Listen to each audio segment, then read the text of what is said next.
No! Now's not the time to think about food! Hello YouTube, how you guys doing today? My name is Raymiel, or Redines, whatever you want to call me, but Raymiel's my preferred. And we're going to go through Girls Frontline 2.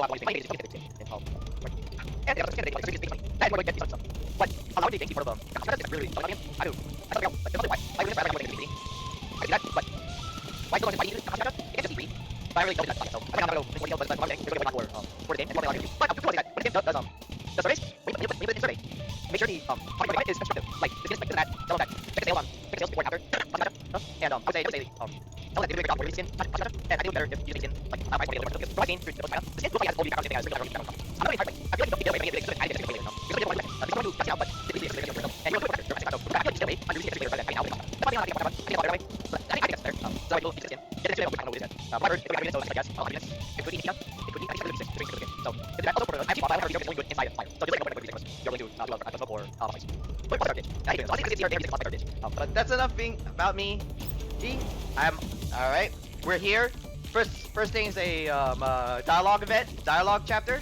I have my water ready. Let's get started, people.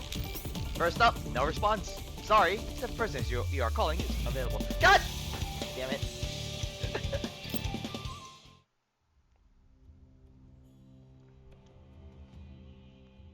Okay, I don't know if this is voiced or not, so I'm just gonna. Frame self-diagnose. Complete. Okay. System self-diagnosis. Complete. Attempting to connect to local area network. Failed. Damn. Accessing neural cloud backup. Failed. Huh? Selecting new neurolog destination directory. Neural cloud will be backed up to a local destination. Confirmed. What is your model?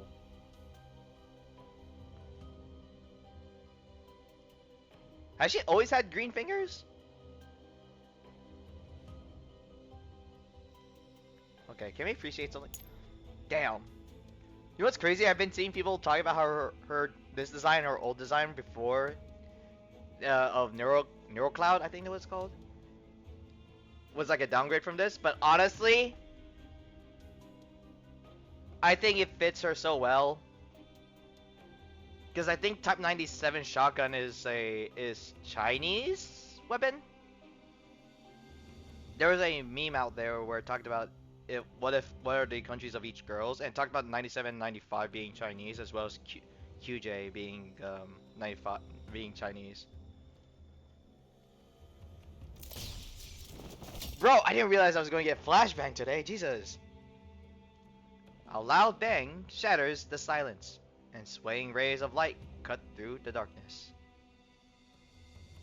For a moment, the dazzling light shines right into the doll's eyes, seemingly igniting a fire within them. State your frame model. SSD E62D. Your employer? Not here. They don't know you either. Name: Qiuhua. Ever seen these before? No. Even been here? Ever been here before? No. Where do you put the stolen goods? I did it. Look, I told you. I haven't seen them in before. What made the drag marks? Don't know. Do you know what the Yan is? Obviously I do. It's a legend from my hometown. Last question. Do you know the scavengers? Of course. Qiuhua opens her eyes wide and glares at the one-way mirror in the room like she's taunting it. She knows someone is watching her through it. It's true that I came here for the scavengers, but it's also true that I wasn't involved in any funny business. And no matter how long you decide to lock me up here to let me reflect on my actions, and no matter how many times you question me, my answer will always be the same. I didn't do it. Sunlight streams through the structural beams overhead, giving the cold air the illusion of warmth.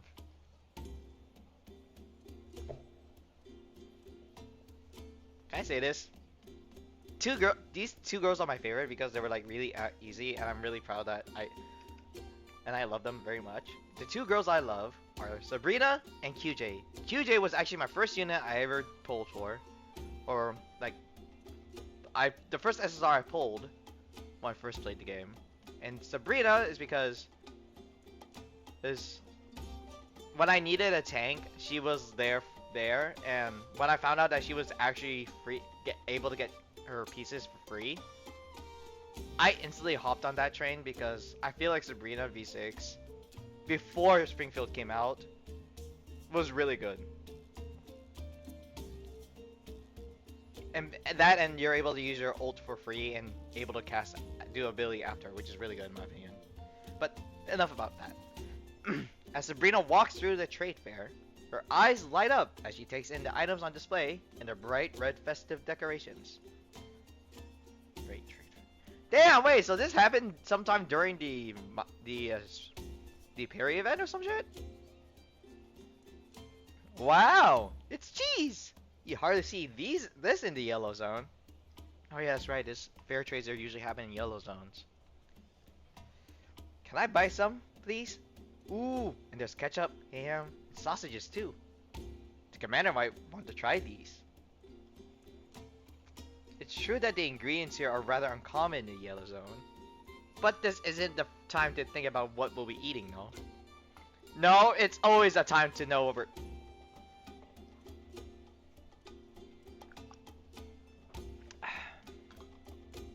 I hate it, it's on my camera. I spilled my own water.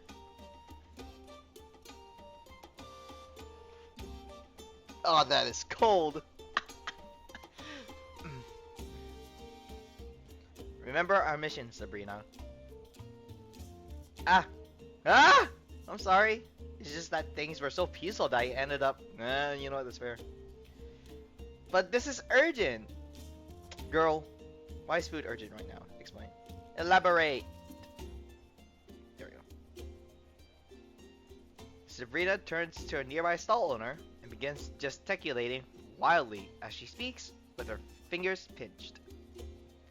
Excuse me, but have you seen a doll about this tall, a bit shorter than me, with a fiery color scheme, and looks very energetic and lively? No, wait, the last time I saw her was several years ago. Well, she's neither fiery nor energetic now. No, that can't be it. I'm sure she's still doing fine. Calm down. Let the owner put down what he's carrying first. Also, we have a picture of Qiuhua, don't we? Pardon me, dear customer. Coming through. The man's burden is piled up far above his head. As he brushes past Sabrina, the shaky tower suddenly begins to collapse. Look out! Ah! My cargo! I got it! Damn, okay, wait, no need to say that. Shit. Are you alright, signore? The stall owner dusts himself off as he gets back to his feet. Thank you, miss. I'm okay as long as my cargo is safe. But you're bleeding. It's just a scratch. However, this cargo is important for the climax of this festive trade fair. If anything happened to it, I wouldn't be able to make up for it. You docked all my points. I'm just glad you reacted so quickly, miss. Oh, yes, I remember. I seem to remember you. You were asking me something. Hmm? We were separated from one of our friends. Have you seen the doll in this picture? Let me take a look. Yeah, she seems kind of familiar. I think I've seen her before. Wait, really? Lucky us!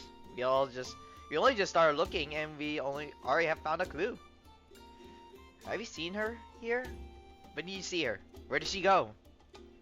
Slow down now, miss. No, wait.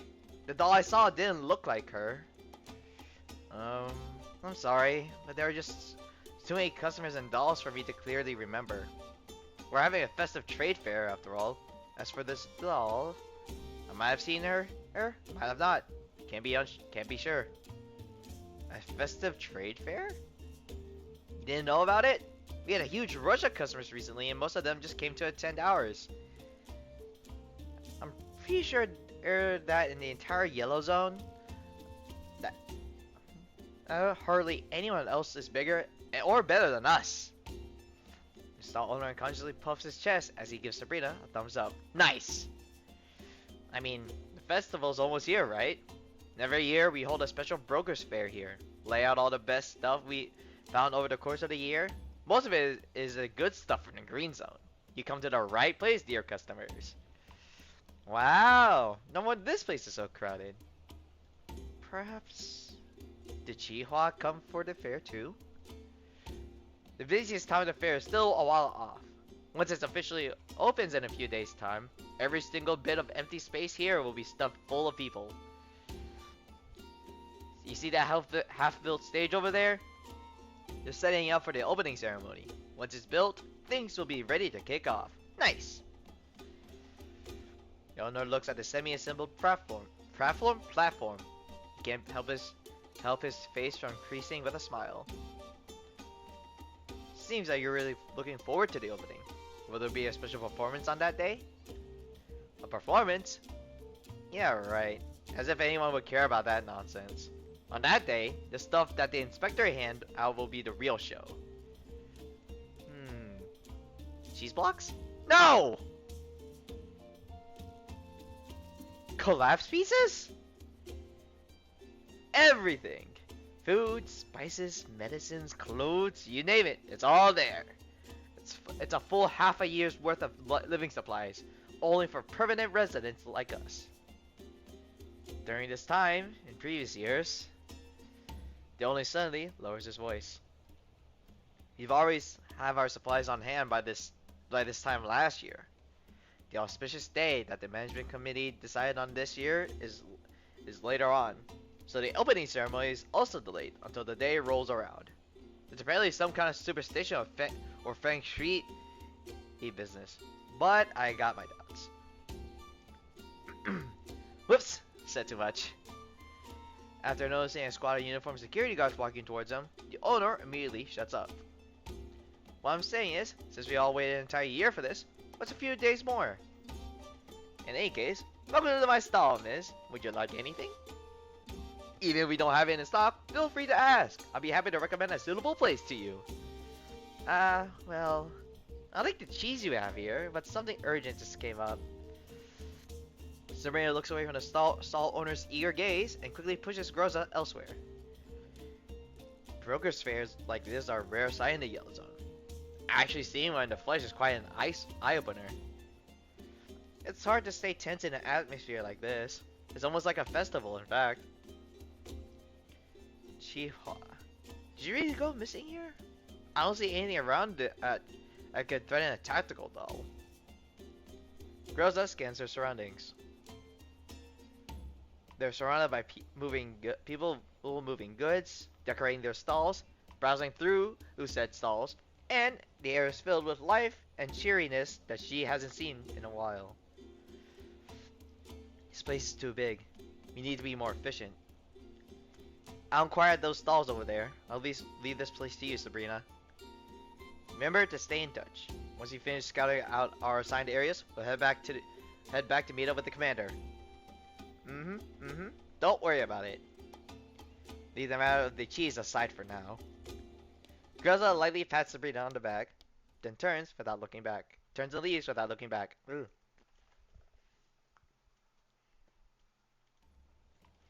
the sun slowly descends in the western sky. Shadows of the crowd slowly begin to elongate. Commander, we're back! How'd it go? Did you hear anything about Qiuhua? It's just like the reports from before. Security in this element is quite good, and the stallholders at the fair are more relaxed when talking to us. Their wariness is lower, and they seem to be working together to focus on sales. Security is being handled by those patrolling guards. Unfortunately, no news about Qiuhua. While this might not be relevant, I'm somehow concerned about the festive trade fair. You mean the one that's going to begin in a few days? I saw the posters for it nearby while I was looking for info. Yes, seems like this community has a tradition of holding a special trade fair. In the past, residents would receive half a year's worth of daily necessities on the opening ceremony, so everyone's looking forward to the start of the trade fair. However, what got my attention was the fact that the opening of this year's fairs seemed to have been delayed. I don't get it. What does it have to do with Qiuhua? Well, it's just an unfounded guess. I might be overthinking things. Then why did music stop? Commander, we need more time to make a breakthrough in this case. Is Qiuhua alright? She hasn't responded to our calls or texts. What exactly happened to her? SABRINA pulls up the text message log. One was sent 43 hours. Damn! Almost 2 days? Jesus. Something big happened. Wait for me. Qiuhua, aka Hawk. Okay. It's been 43 hours. If only her most recent coordinates were more precise. She's a big girl. Oh, she couldn't have been hiding anywhere around here. SABRINA looks down at the communicator. The gray dot representing Qiuhua's location does not move, and its stillness seems a little oppressive. Worrying about her won't do us any good. We need to find her ASAP. That'll answer all of our questions. It'll be fine, SABRINA. Have some faith in Qiuhua. Considering she survived in the yellow zone by herself for all these years, I think she could look after herself for a few days, even if she ran into a bit of trouble. Just focus on gathering info here. That said, we need to be careful. Pose as fairgoers around the outside. Pose as fairgoers from the outside, and draw attention to the local police again. Yep, Qiuhua will be fine, right? Bruh. Alright, give me a moment.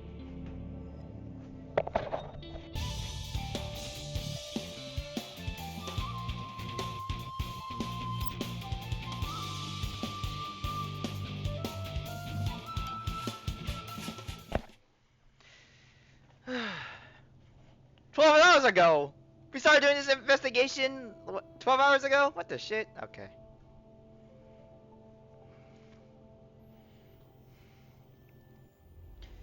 The Elmo suddenly breaks and abruptly wakes me from my nap. My brother homie was taking a nap? Outside the windows, an unknown light source is slowly brightening the sky. Commander, did we disrupt your sleep? Well, yeah. We're almost at our destination. We're going to our planned route. We're still a short distance away. I'm trying to figure out why we stopped. The door to the ops room open. Then Mei-Ling and SABRINA enters inside. Commander, are we there yet? Qiuhua. Commander! Oh my goodness. Is it me, or are there tons of vehicles up ahead? Am I seeing things? Is my sanity slipping because I'm pulled too many all-nighters? I don't want this. I'm still young. Wait, hold on. What? Where's the air? Hold up. I thought we have someone new here. Where's the air? Mei-Ling, I don't think you're seeing things. Droza pulls up the radar display, and the big screen is filled with densely packed blimps representing various vehicles. They're surrounding out in a fan shape, moving slowly and erratically. Most of the vehicles are still operational. I don't hear any sounds of fighting, so it's probably not a traffic accident caused by a firefight. If I'm not wrong, this looks like a traffic jam, Commander. Yeah, so it's a traffic jam. Thank goodness. I thought I was seeing. Huh? What? Wait, a traffic jam? In the yellow zone? That's what I'm saying! Mei Ling lifts her head from it with a dazed look on her face, then pinches her cheeks. That hurt. But no, I'm not dreaming. Huh? I didn't think you could get traffic jams in places other than the green zone. It's hard to believe, but considering we're in an unregulated area with no traffic laws, when traffic volume exceeds the design capacity of the local roads, the absence of people to direct traffic, and adding on weather issues, traffic jams are a definite possibility. Commander, we can't drive the MCV into a situation like this. We need to change our mode of transportation to reach a destination. How about our jeeps? For that, let's verify current info, Rosa. Yes, Commander. Rosa removes the radar image of our vehicles and rearranges the main display, centering on a single line of big text. Something big happened. Wait for me. Qiuhua, also known as Hawk. 24 hours ago, Type 97S, or Qiuhua as she's now known, lost contact after sending a message to us, and Aminda. She was scheduled to rendezvous with us immediately. Subsequently, Aminda contacted us, asking for help. Qiuhua's last known location was at the coordinates up ahead, inside the settlement called Darksteel Farm. Zoom in into Darksteel Farm and pull up any annotations you might have. Yes, Commander. According to the info provided by Aminda, while the settlement is called a farm, it no longer has any agricultural capability, being a legacy title from before the war. It was abandoned for a long time before taken over by a group known as the Management. It is currently one of the most secure regions in the Yellow Zone. And dolls can't still go missing in such a secure place? Ugh. Seems worse than people going missing in lawless areas. You know what? She's right! That is worse! The ops room door opens and a newcomer slides into our new discussion. Okay, so this happened after. Got it. Good to know. Well, this is the Yellow Zone, after all. The fact that these settlements are still standing at all is a minor miracle. And, to be fair, Darksteel Farm is quite well known among us brokers. Perry, what are you doing here? I came to see if I could help out. I dare say my knowledge of the Yellow Zone is second to none. Don't worry about me, Commander. Keep going through the intel. So, that's the geography of the farm. It's in a good place. It has cliffs on 3 sides, making it defensible. Definitely a good place for settlement. Perhaps that's why they rebuilt it after it was abandoned. So you're saying we have to assault them on the side with a comparatively gentle slope. The side that is currently clogged with vehicles? I don't think we have the situation is serious enough that we have to mount a frontal assault.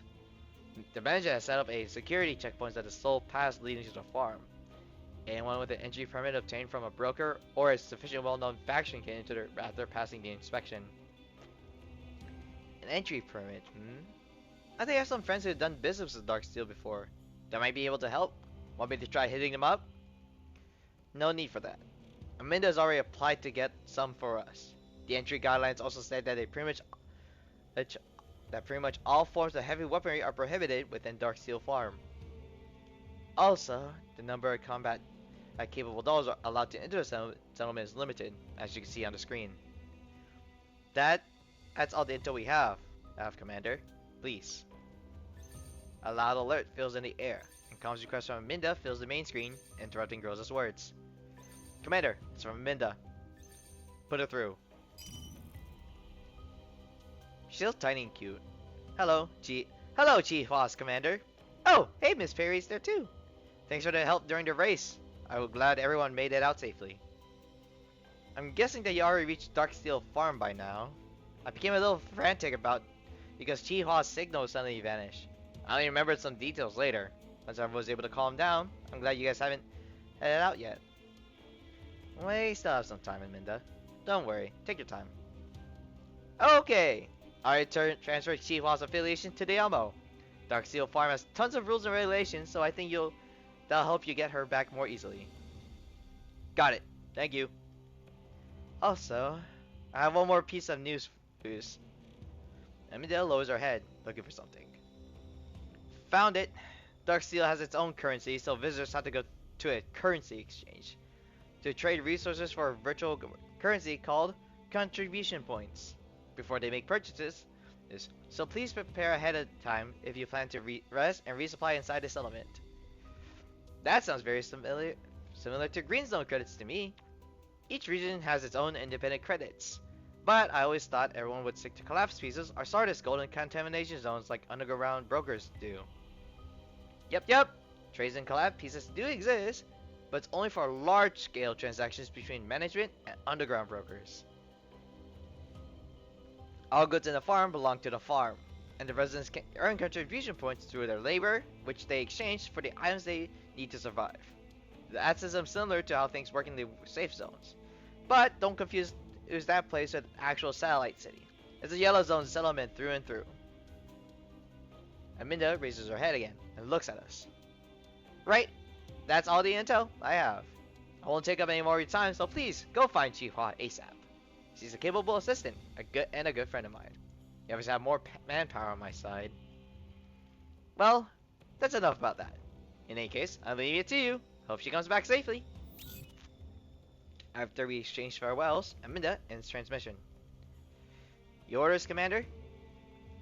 Since the security situation there is fairly stable, and our objective is just to find Qiuhua, we'll mount up while keeping a low profile, aim to sell things as quickly as we can. Groza and Sabrina will accompany me through the farm security checkpoints. Everyone else will stand by on the Elmo. Are you not taking me, Commander? I want to help too. Oh. Perry raises her arms and hops around to get my attention. I reach down and pat her head. Okay, buddy. The comp situation on the Elmo is better, and staying aboard will allow you to better leverage your intel advantage. Don't worry, you'll be helping me. Well, if you say so, Commander. Commander, Jeep's ready. We can head out anytime. Damn, that was 2 hours? 10 hours ago. The Jeep emerges from the mass milling vehicles like a ragged lion escaping a stampede of crazed wildebeest before coming to a halt. How do you guys know what lions and wildebeest look like? Covered by searchlights and gun muzzles, the crowd reluctantly forms up into a line. Model of accompanying dolls, number of accompanying dolls, scanning weapon authorization, form completed and sent. Commander, I finished filing the pre-inspection form. Now I need to head over to the checkpoint. Next we'll be queuing up for a while. Groza looks at the electronic sign in front of her. Estimated waiting time, 30 minutes. Wow, this is nothing like the rest of the yellow zones. Is it because there are tons of people here? Things here seem pretty stable. Maybe even prosperous? There's a harshness behind that prosperity. Normal is when impose such rigorous security checks. The green zone amusement parks are also strictly vetted, but amusement parks don't have gun turrets flanking the entrance. Graza looks at the menacing gun barrels towering over her. Looks like they got a whole line in Infidel. How exciting. I'm kinda curious. Do they have a habit of raking their security checkpoint with gunfire? Rosa doesn't respond. Only at the gun turrets once again. Damn, that already 15 minutes passed? Jesus. Estimated waiting time, 15 minutes. We're almost there. Nice. The closer we get to the checkpoint, the more guards there are. There are hardly any people maintaining order when we were further away just now.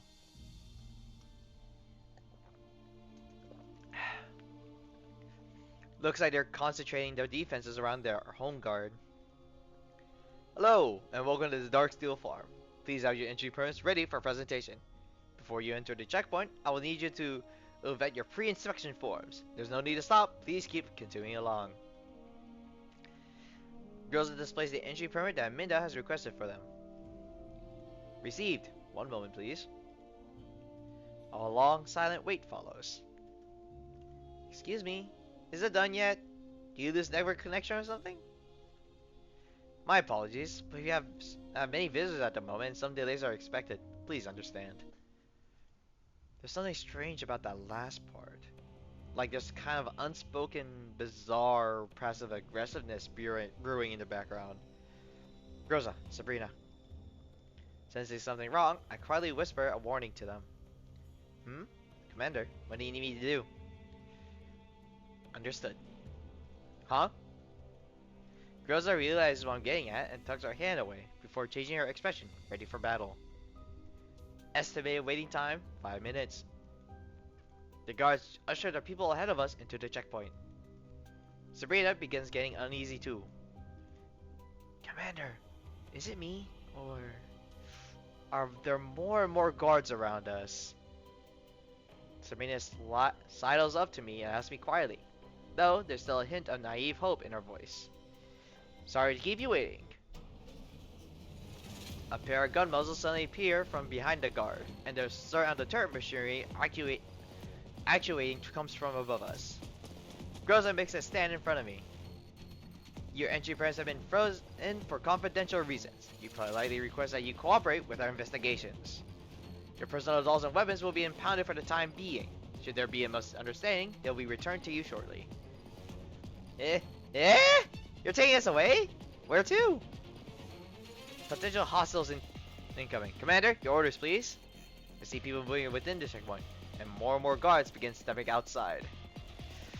Guided by the guards, the people around us in the queue begin distancing themselves from us and move over to more distant inspection counters. They steadily widening the gap they leave around us is filled by the guards erecting portable barriers. I look at the turrets above us, which seems to be taking aim. Now, fall back! Estimated waiting time, 0.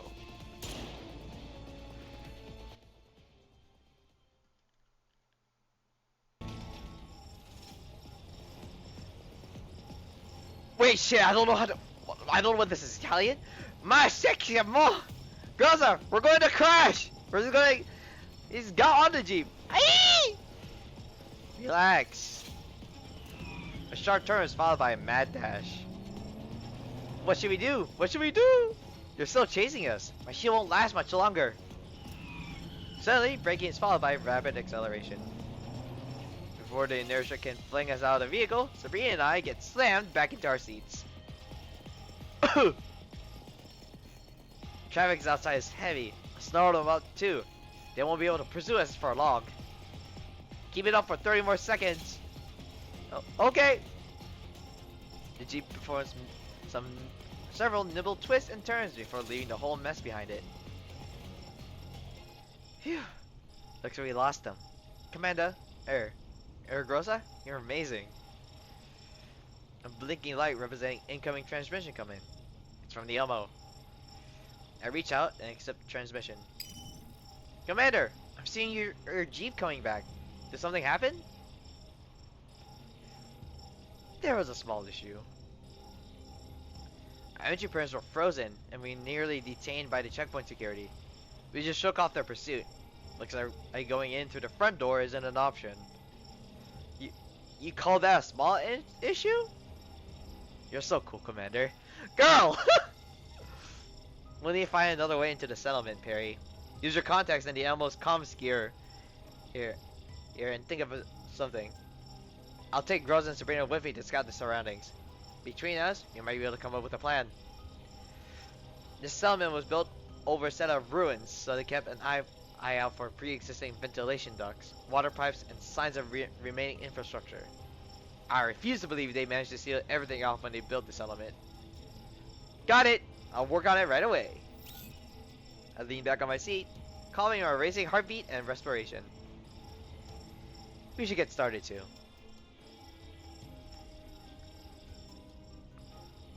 6 hours ago. Okay! All that happened within 6 hours? Okay.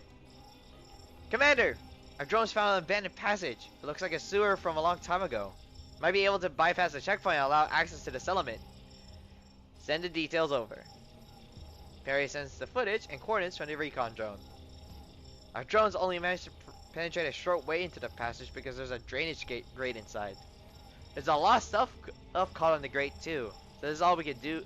You could get. Our dog could probably tear through it if they went in though. It's nearby. That's good. Commander, Sabrina and I can head in to scout the path. All right, let's move out. 任務完了。みんな警戒を怠らないで。安全に。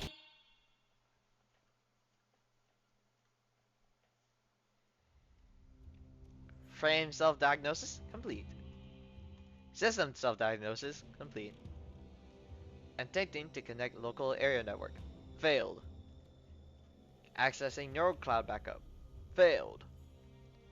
Selecting new neurolog destination and directory. Neural cloud backed up to local destination. Confirmed.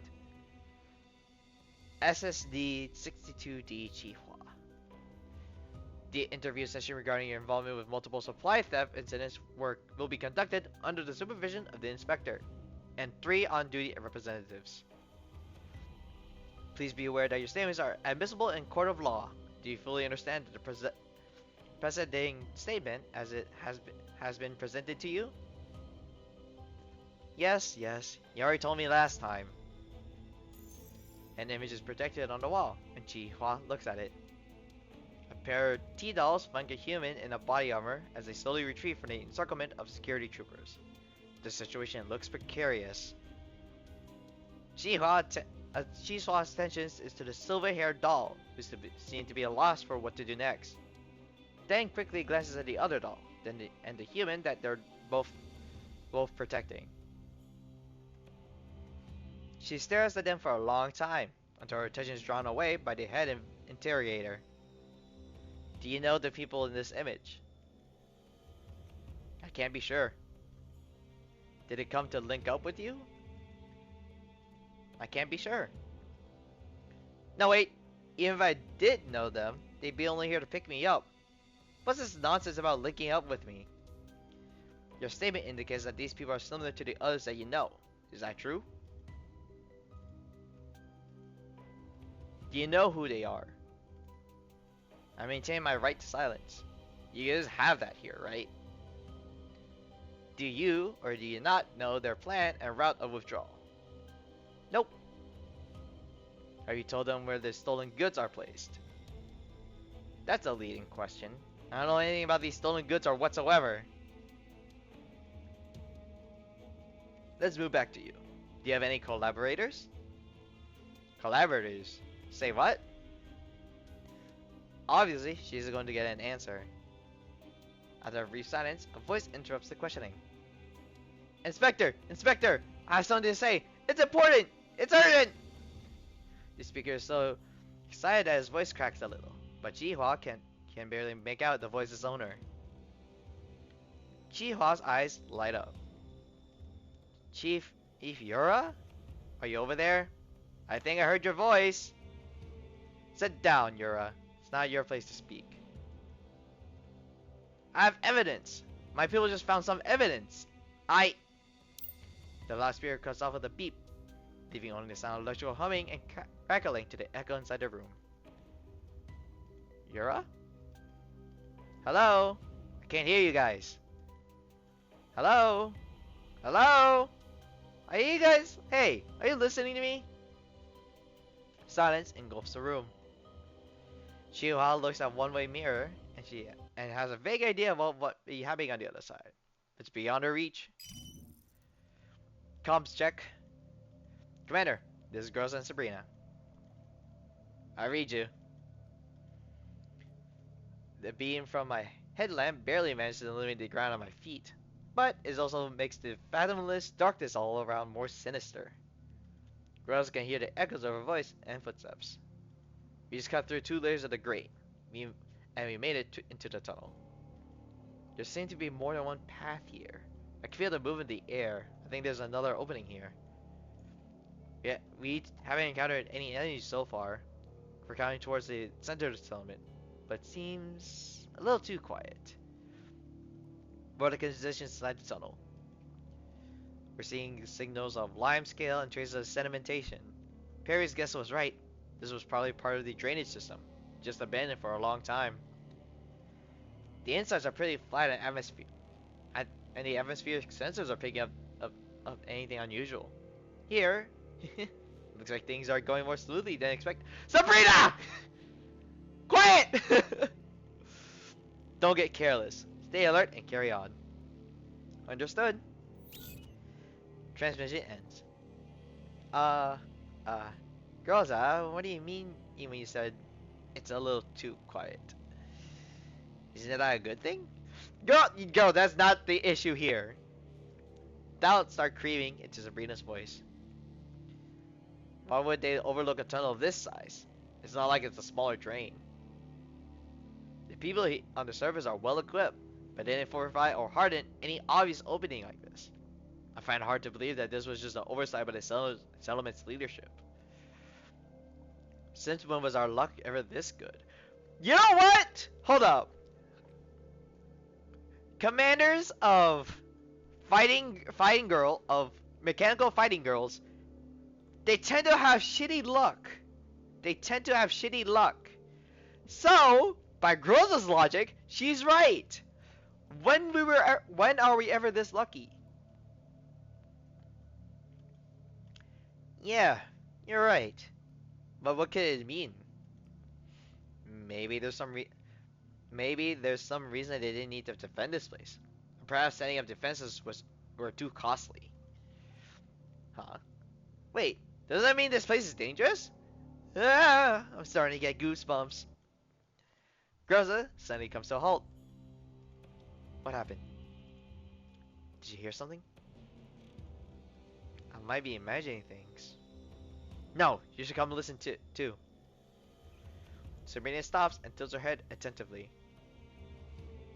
Nope, don't hear a thing. Sabrina pulls a small device out of her frame's internal storage. Huh? I made this audio amplifier myself. Maybe I hear something when I hook it up. The gentle breeze blows through and carries it with a quiet sound. Like some kind of ephemeral wailing. I think I heard something. Sounds like human speech. Groza, this is a physical world, right? Ghosts and such.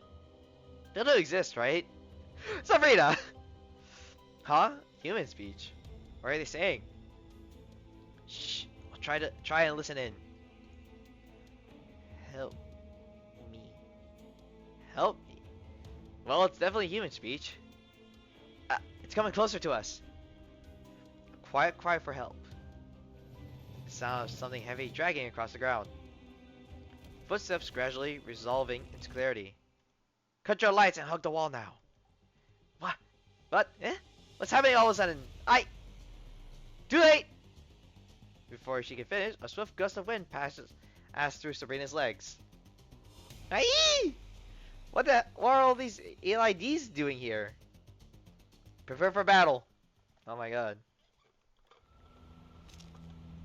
Ooh, wait, I like this irrigation system map here. What the hell? It looks sick. Groza takes down the last of the LIDs. Finally. Was that the last one? Can I turn my lights on now? Turn mine on now. That person calling for help. She's still alive. Miss, are you alright now? Are you hurt? The woman in question is collapsed on the ground. Eyes drift around unfocusedly, and then she suddenly erupts into an ear-piercing shriek.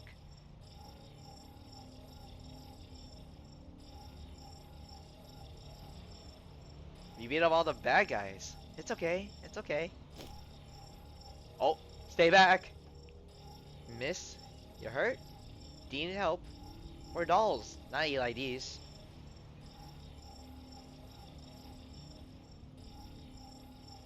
I said ELIDs, not ELIDs. ELIDs. Okay. Sabrina tries to smile in this arming way as much as possible. Groza tugs on Sabrina's sleeve and shakes her head imperceptibly. Don't ask me!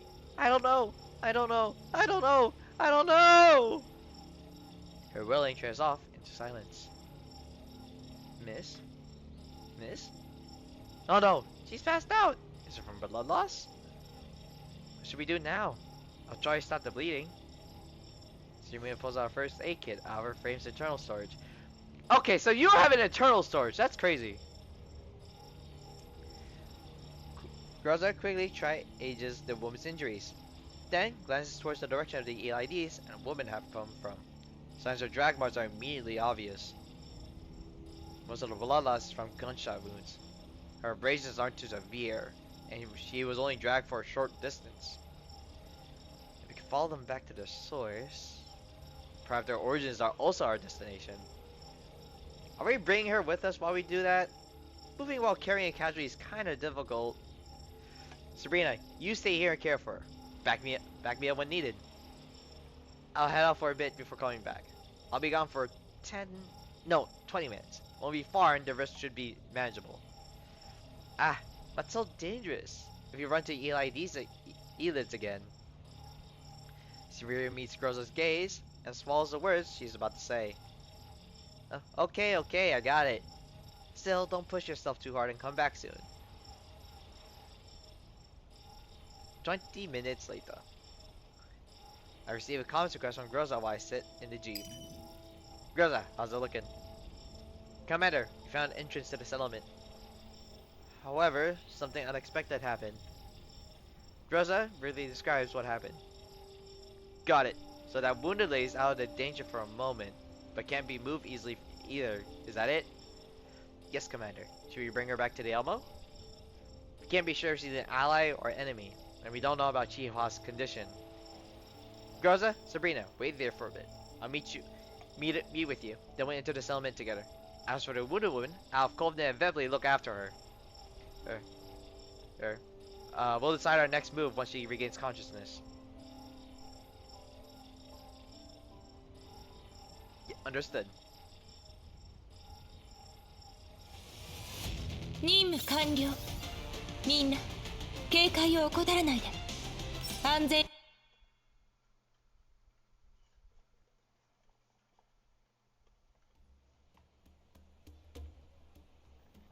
First day of searching, heading for Qiuhua, and the trade fair ends in failure.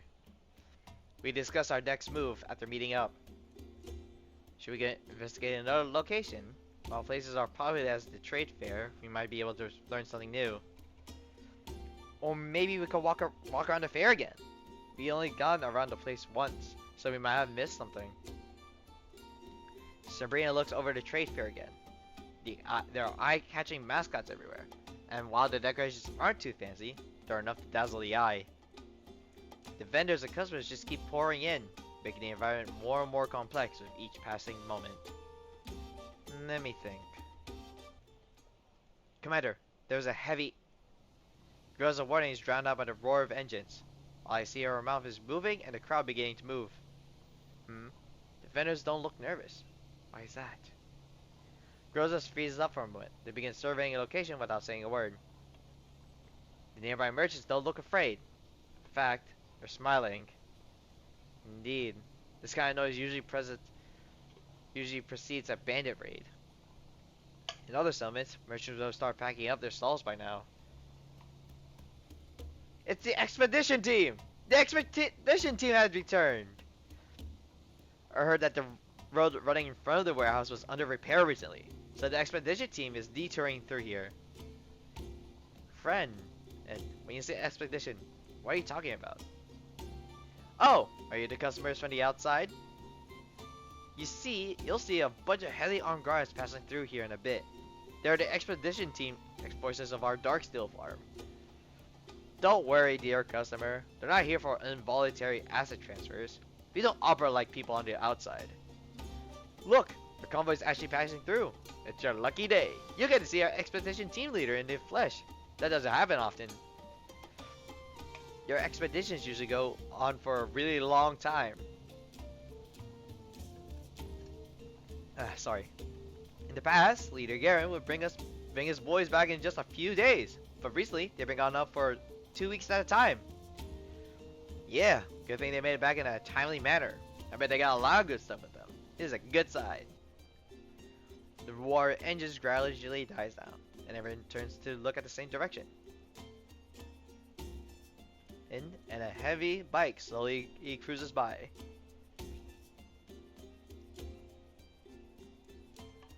The convoy is led by a big motorcycle.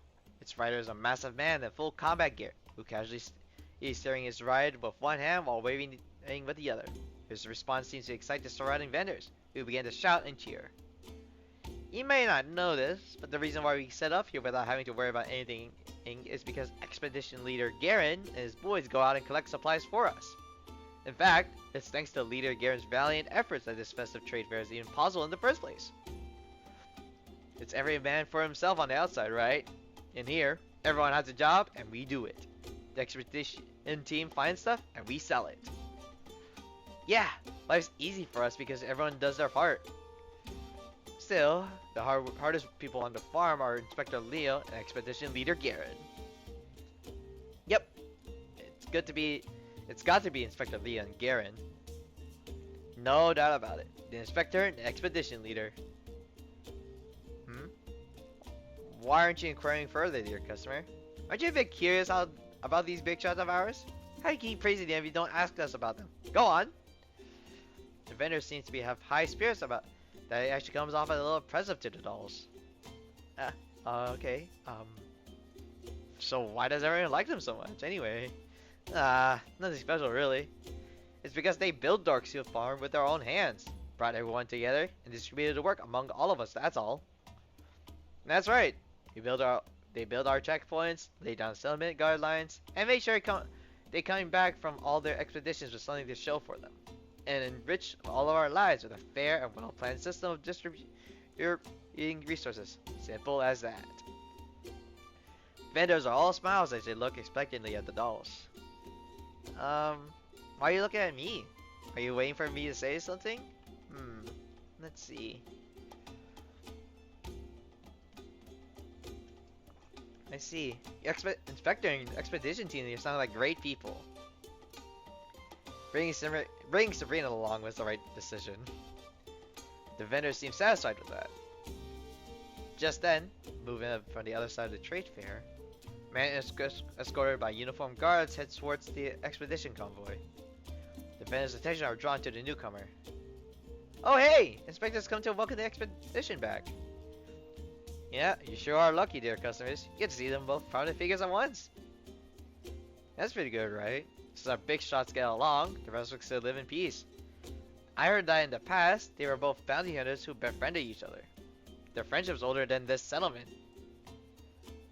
Both contingents make contact, and from where I'm standing, I can see the expedition leader take off his mask and laugh wholeheartedly. The inspector and the expedition leader clap each other on the shoulders and their mouths move, but words are drowned out by the surrounding noise. Groza, can you get closer? Try and eavesdrop on what they're saying. Groza nods and blends into the excited crowd. Shortly after, groups head away from the trade fair together, and Groza returns to my side. They're exchanging greetings.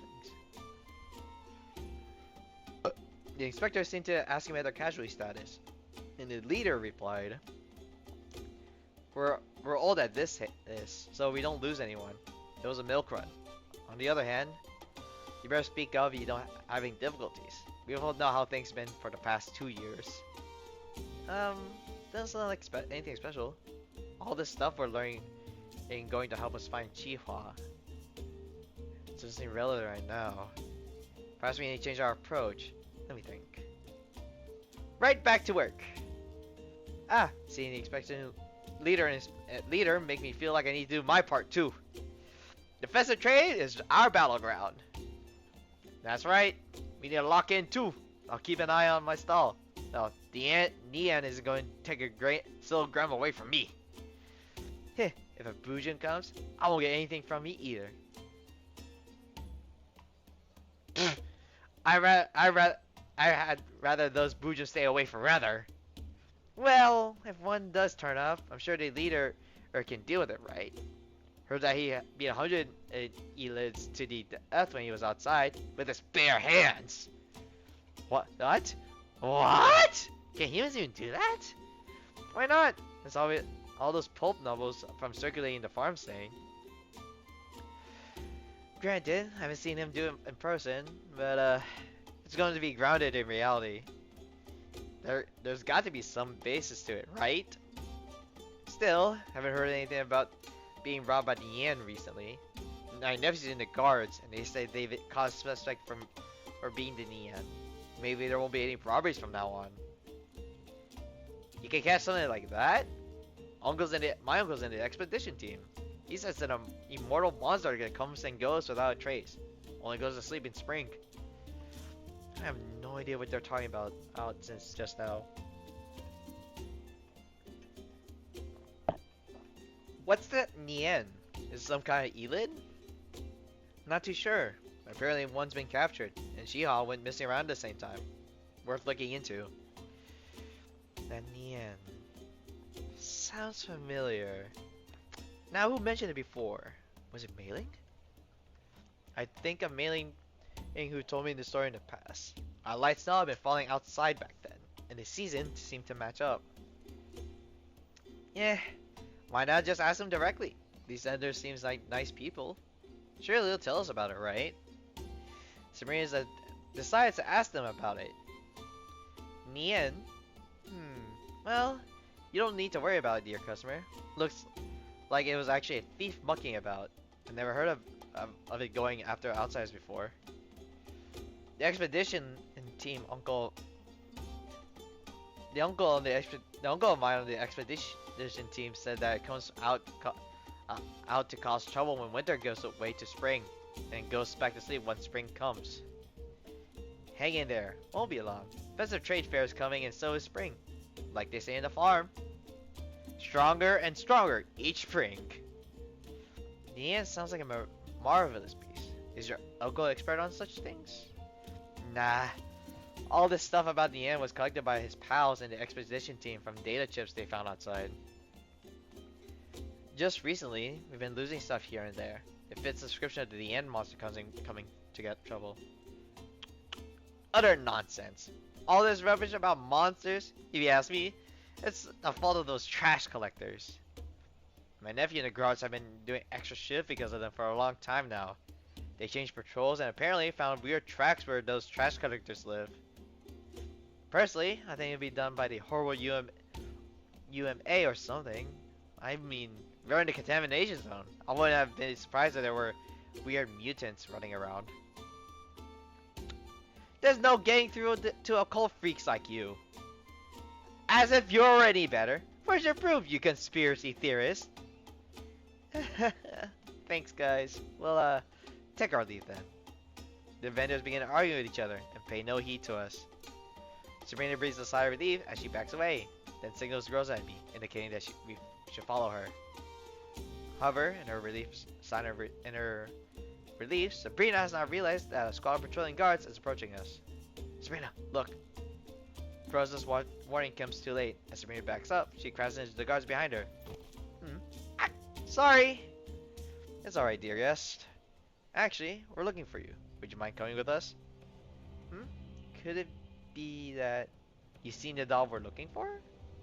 I'm sorry, I don't quit your meeting. However, I'm sure you don't want to cause a big disturbance here. Am I right?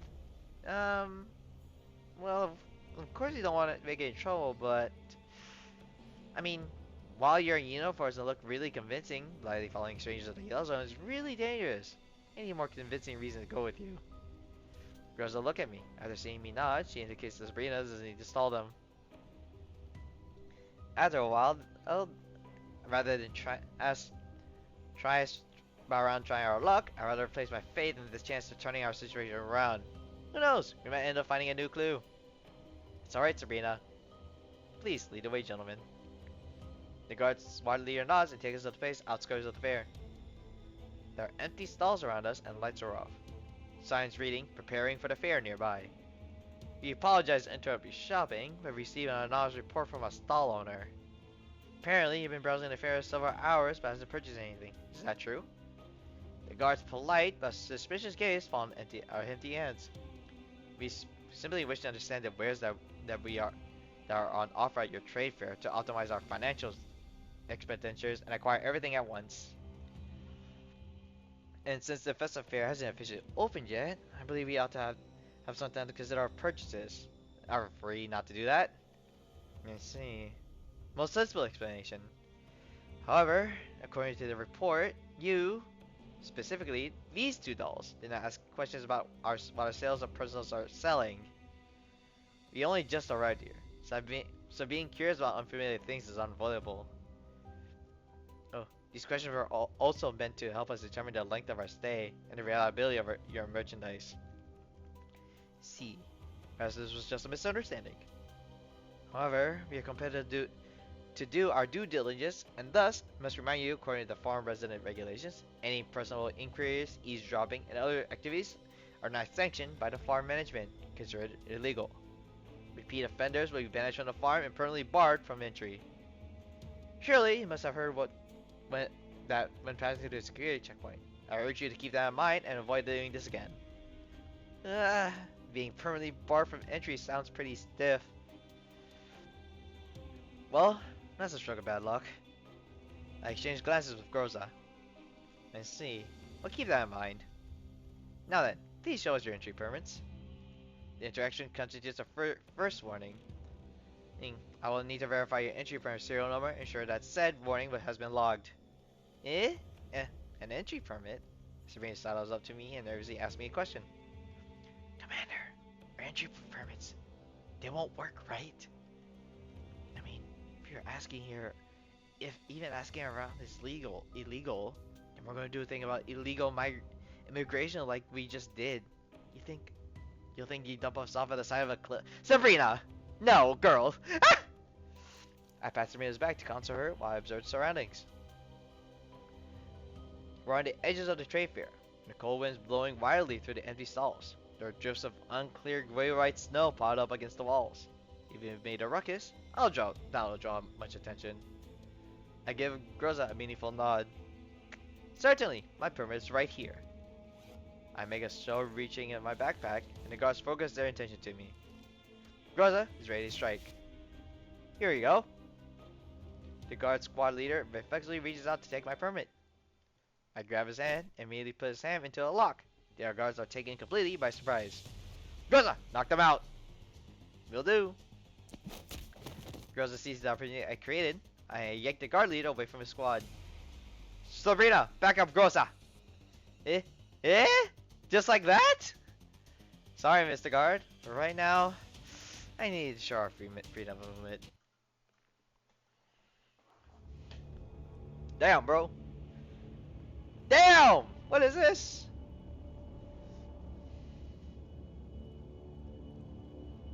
I like this map too. トラブル発生 Oh, hang on a bit. I want to top off my battery. So my mission is to provide support? Do your best, Groza. You already beaten half of the enemies. Sabrina, that's called supporting. Let's go. Everyone, we're drawing towards... Sabrina?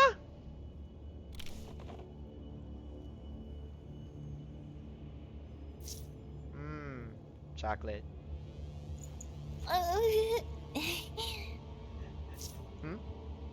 I'm listening. Girl! Now's not the time to think about food! You can break egg out in that direction, right? Make sure you protect the commander.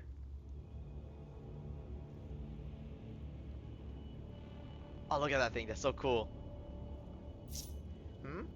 What's that in our all direction? Is that an knife sculpture? How interesting. A device? Doesn't look like one. Perhaps we should check it out if we get the chance. Damn, this game automatically say, hey, go manual. Ordinary guards are no match for T-dolls. However, these guards soon regain their bearings. Squad 3! This is Squad 3! Not good. Stop him!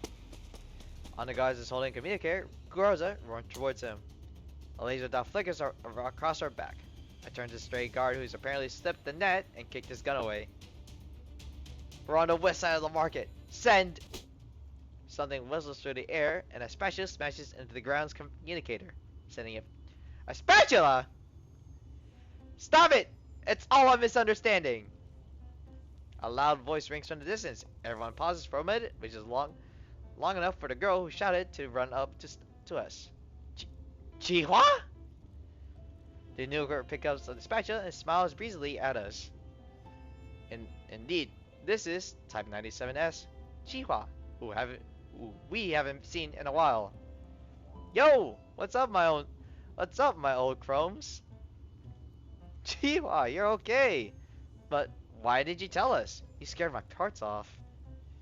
Sabrina steps up and gives Qiuhua a warm hug. Qiuhua slightly pats Sabrina on the back, then winks at me before gently extracting herself from Sabrina's arms and turning to the guard. Sorry about that, bro. Here's our permit. This is my commander. We've been operating separately for a bit, but our signal was cut off. They panicked a little and forgot how things worked. Qiuhua produces her entry permit and is the guard's ward leader. Don't worry, we'll follow the rules from now on. Assaulting officers is also a violation of the rules. Ah, come on, can't you just let it slide? If they're passed out, I'll just take them awake. How about that? I mean, it's not like anyone died, right? See? No serious injuries or anything. This doesn't even count as an assault here in the yellow. Even an accident or something at most. Gonna wake people up? Let me help. After getting my approval, Sabrina and Groza begin helping Qiuhua with the cleanup to show our sincerity. What rubbish is this? You... Just then, communicator that's lying on the ground nearby connects automatically, and a distress call from another guard squad comes through. Looks like your guard friends are busy. It's festival and all. I mean, this is a key period for the trade fair, when there are most people around. Since we're all right here, we won't delay you guys any further. So, what say you close an eye to this, and we'll live our lives on the straight and narrow from now on. Doesn't that work out for everyone? The distress call from the communicator keeps going. The guard squad leader glares hard at Qiuhua, grits his teeth, and picks Qiuhua's entry permit. Let me check your logs. So you were arrested, and you were just released? Yeah, it was a misunderstanding. Look, this is now guilty right there, doesn't it? You had too many people here recently, so it's no wonder why these hiccups keep happening. Like this time around. For example, our commander is here to make big buys at your festive trade fair, and he's all about peaceful coexistence. Definitely not here to make trouble. The guard's captain fell silent for a long time. Clearly, doesn't want to deal with Qiuhua. Fine then. Warning's been logged. Any breach or violation will result in a stiff penalty. The guys eyed us reproachfully. I hope you all abide by the farm's rules from now on. Sure thing! Help me wish the rest of the boys a happy festival. Sorry for the trouble. The guard squad leader is forced to smile politely in response to Qiuhua's beaming grin, and he goes to check on his downed men. Qiuhua helps lift up the unconscious guards and pat them over to her comrades. Then she pats her chest with a chuckle. Phew. Might not have gotten out of this so easily if the guards weren't already so overworked. At last, Qiuhua looks at me in the eye. Her smile doesn't change, but there's strange emotion in her eyes, one which doesn't translate well to the words. It's like she's getting emotional. It's been a while, Commander. It has. Her voice is softer than just now, with a hint of gentleness that's quite rare for her. Oh, and Sabrina, and OTS-14? Glad to meet you. Ah, she's Groza. Just call her Groza from now on. Oh, Qiuhua. Our mission was to find Qiuhua was complete then. It went better than expected. Qiuhua, I haven't seen you since the first finished job in the previous satellite city. How do you lose contact with us? When we get back, you have to tell me about it. As Sabrina grabs Qiuhua and begins to drag her away, Groza looks at me. Commander, we'll be going back now, or are we staying here for a bit longer? Well, since Qiuhua's entry permit passed muster, I think we can make a proper purchase, and we get Shav. Why not call the others over for Neomo? The festival's almost upon us, and Meili's been looking forward to the shopping and celebration. Wait. Qiuhua tugs on Sabrina's arms, indicating she should stop. Commander, please only stay here for a few more days. I have some unfinished business that I need to take care of. Unfinished business? I can't talk about it here. Please follow me.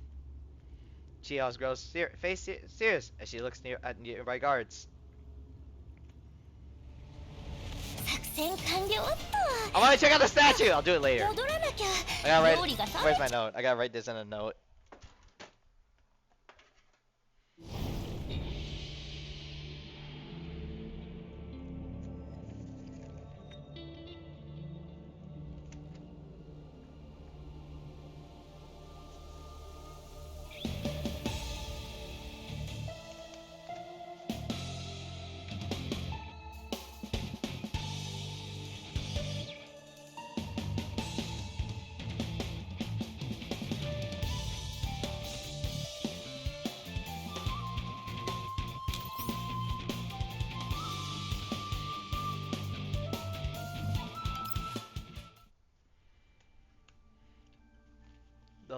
Okay. These events are so long that talking is so annoying, but I'm willing to do it. Oh shoot. The long winter night finally arrives in full by the time we reach the highland. So gaunt workers are tying up strips of red cloth on their tents. Qiuhua says they're decorating for the festive trade fair. She leads us to the edge of the settlement, which is bordered by barren land, and the stored forms of ruined buildings are visible in the distance. This is it. Let's go in. There are a dozen tents around us, all lit up, which just barely serves to banish the darkness. Some of them have ornaments made of red paper on them. Lights inside the tents make the cast twisted sound shadows on the ground. Qiuhua brings up into one of these tents. Qiuhua, are you out? I heard you released this afternoon. I just knew you'd be here. Chief Qiuhua, I thought I heard your voice over the interrogation room loudspeaker. Did you get me out of there? They were asking me a bunch of questions I had no clue about, and they weren't letting me either. I was bored out of my mind in there. Well, my boys discovered some new evidence that provide your innocence, so I had them send it in. Fortunately, I'm the scavenger representative in the management, so I can request it to sit on the questioning. And new evidence arrived just in time, so I submitted it. Thank you, and thanks to your boys and the scavengers. Well, you're a guest who came to help us, so it only makes sense that we just help you if you were wrong. I mean, because the trade fair is almost here, we couldn't just let you spend it in rotting jail, right? Oh yes, these guests of yours are... This is my commander, and these are my friends, Sabrina and Groza. So, you're the commander that Qiuhua keeps talking about. Welcome to the scavenger camp. I'm sure I haven't spoken in a long time, so you must have a lot to talk about, right? Well, don't be shy. Feel free to take a load off and rest here. The scavengers will always welcome new members to the family. Yura stands up and gives us a tent for ourselves. I'll go see whatever our experiments in the raising corps have borne fruit. Feel free to catch up with each other. Looks like our tent is ours for the time being. Alright, have a seat, and let me tell you the story so far. Great! Tell us! I mean, I was worried about you too. Sorry to make you all worry. Anyway, just give me a few minutes to tell you a little bit of the historical background. I used to work in a green zone farm, but back then, my boss was an old lady who was really nice to the adults and took me really good care of me. She came from what we now call Darksteel Farm. But, if I'm not wrong, Aminda's intel states that Darksteel was recently founded. I was talking about former Darksteel before the war. Back then, it was called Sunset.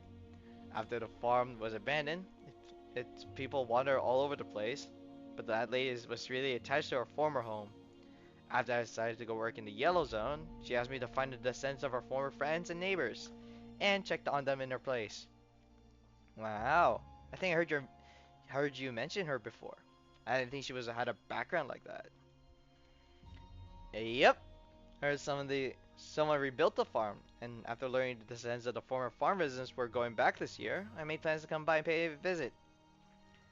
Then, Amina came back from the Underground's brokers gathering and told me she ran into the commander and that the agreement's restriction has been relaxed. So, as it turned out, going to the farm ended up bringing me back to the Elmo too. I was thinking of taking care of the old lady's request and meeting up with the commander after everything was settled, but didn't expect I would end up causing trouble for everyone.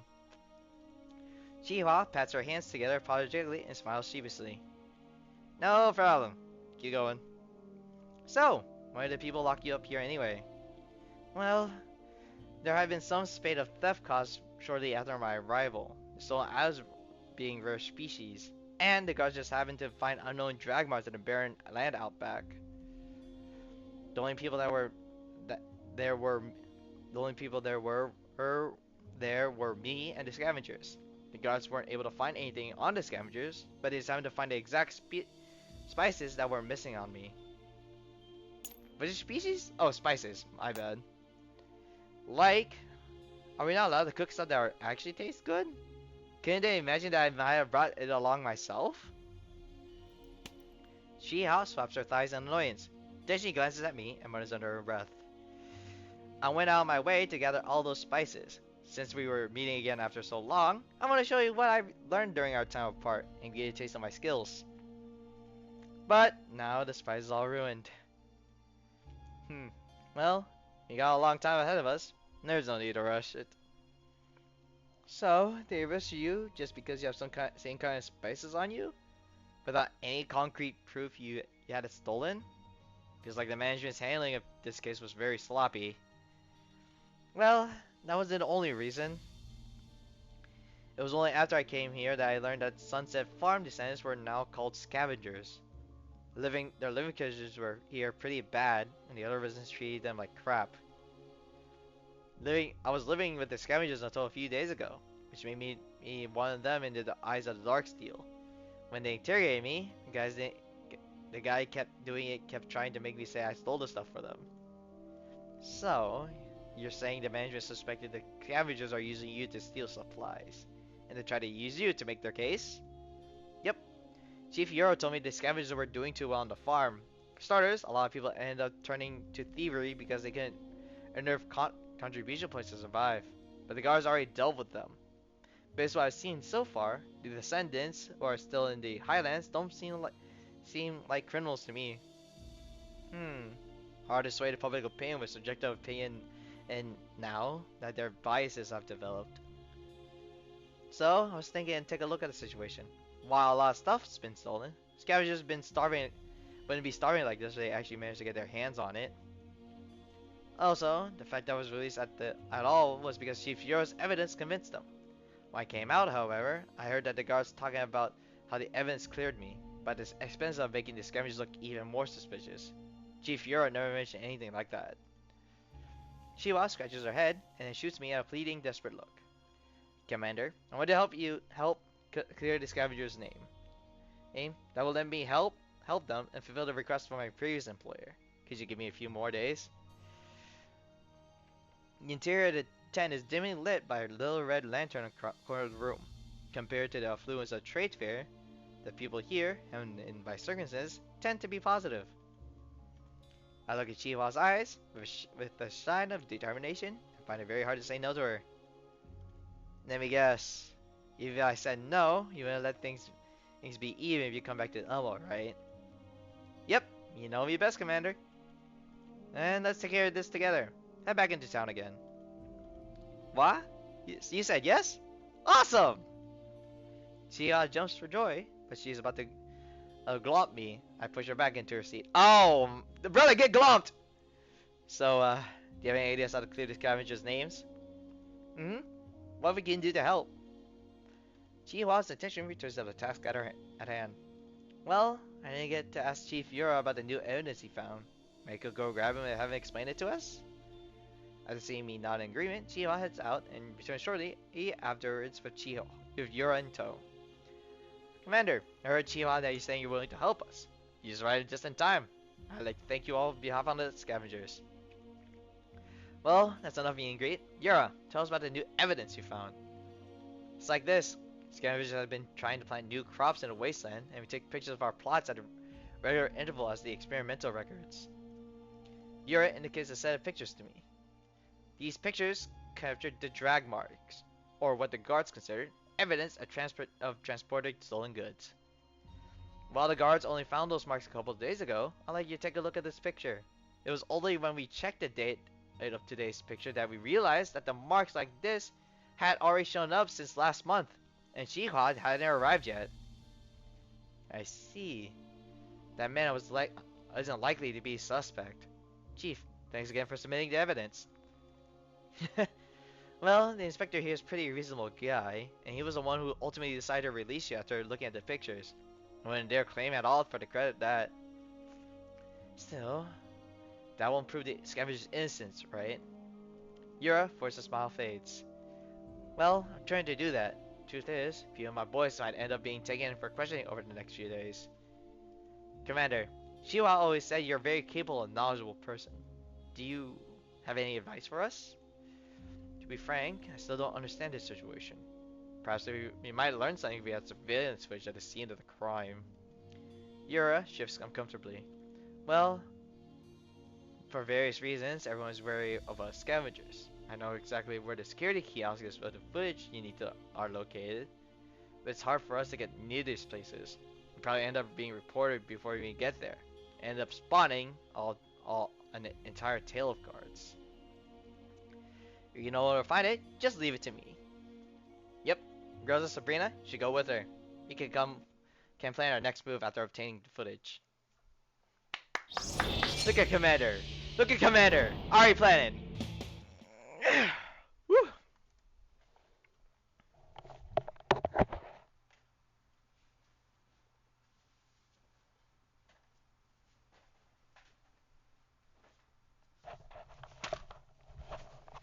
The night wears on. I wait in the tent for the word from them. The communicator chirps and banishes my growing sleepiness.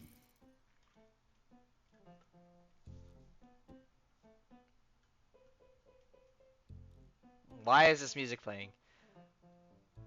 What is it, Beverly? Commander! Beverly magnified her face appears on the screen, like she's trying to smooth it into the camera.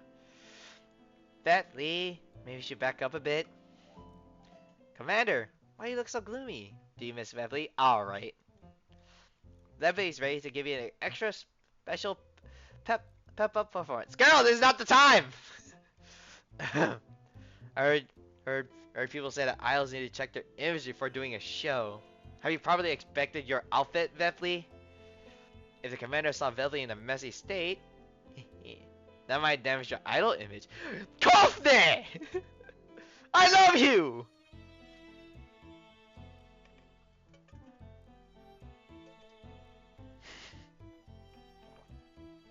That's good though.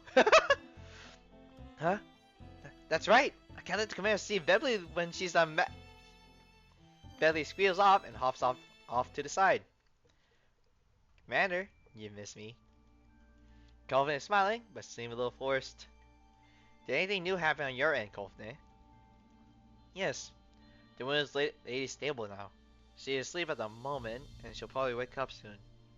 We can't perform more in-depth diagnosis on treatment at our current location, so I'd like to move her to a more suitable medical environment. Do you have access anywhere that fits the bill, Commander? I see. Suitable location for the time being on my end. I found a suitable location for on my end. I'll send you the coordinates. So bring Miss Casualty over. Be careful on the way here and keep a low profile. Keeping a low profile with Beverly around is already a big ask. Still, no problem. For me. See you later, Commander. The transmission ends, and a clock display on the corner of the screen silently increments. It's about time Qiuhua and the others checked in. Hey. All clear. Move in. Green and Sabrina jumps to where Qiuhua is and crouch behind a pile of junk. Cold light of the street lamp dies on the walls of the security kiosk at stark white. The boots of the patrolling guards tramp over half-metered snow and a muddy path through the ground, behind the ground. Our target is right below us. According to Yura, This kiosk ought to have surveillance footage of the fair and settlement districts with the most theft cases. Should we contact the commander? Doing it now. Grozza, how are things going? Commander, target's in sight. Once the patrol passes, we'll be here 15 minutes to approach the target. Right, stay in touch on my end. There's a security camera there. Can you take care of it, Sabrina? Leave it to me. I got my camera disruptor. Disabling for 15 minutes is no problem. Ground slippery, so mind your feet. Eh? Train like that? That is kind of bad for high inertia frames, right? It'll be fine. It'll be fine with me around. Wow, you're so awesome, Chi. Quiet, prepare to move out. Okay. Final guard in the patrol follows their route and heads into the distance. Behind them, they all silently lay on the ground, approaching the kiosk. Ugh, I can't open it. This lock is pretty solid. Let me try. Sabrina produces a small item, and the lock cylinder clicks. It's open. Wow, that's awesome. What is that? It's a miniature electromagnetic pulsar. Focus, ladies. Qiuhua resists the urge to chat. Nods vigorously, then begins searching the kiosk. Oh no, some of the cameras weren't activated. Wait, they weren't even wired up in the first place, because they were just dummies. So they were decoys? Dummies. So they're just there for a psychological effect. Or they're trying to cut costs? This settlement doesn't seem hard pressed for money though. That does seem rather suspicious. Are the cameras we're looking for there? Speak at the devil. I just found it. Turns out the one we're looking for isn't a dummy. The camera logs are here, but we need high access levels to copy that data. Grozza, how much long do we have? 8 minutes. Looks like we don't have much time to hack ourselves better access. I was thinking about using neural clouds to directly transcribe the data, which also will make it easier to filter through the scenes. Commander, does that work for you? It does. Proceed. The videotape data begins playing at high speed. What is this? I'm not seeing anything out of the ordinary. You sure the footage of us hasn't been doctored? Wait, I think it has. Look at this.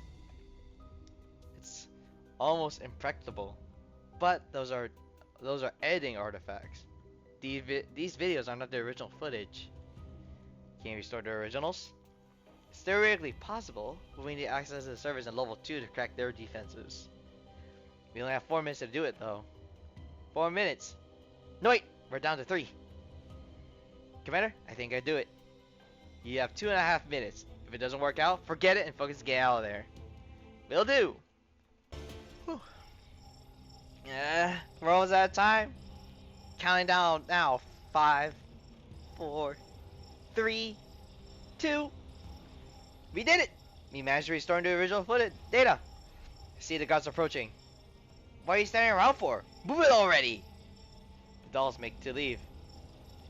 Nobody saw anything. In just a few minutes, the only sounds audible from the communicator are the sounds of the wind blowing, which eventually fades. Nice. Commander, you read me? I read ya. Go ahead. Found a hiding place and we're safe for the time being. I'm uploading the video data now.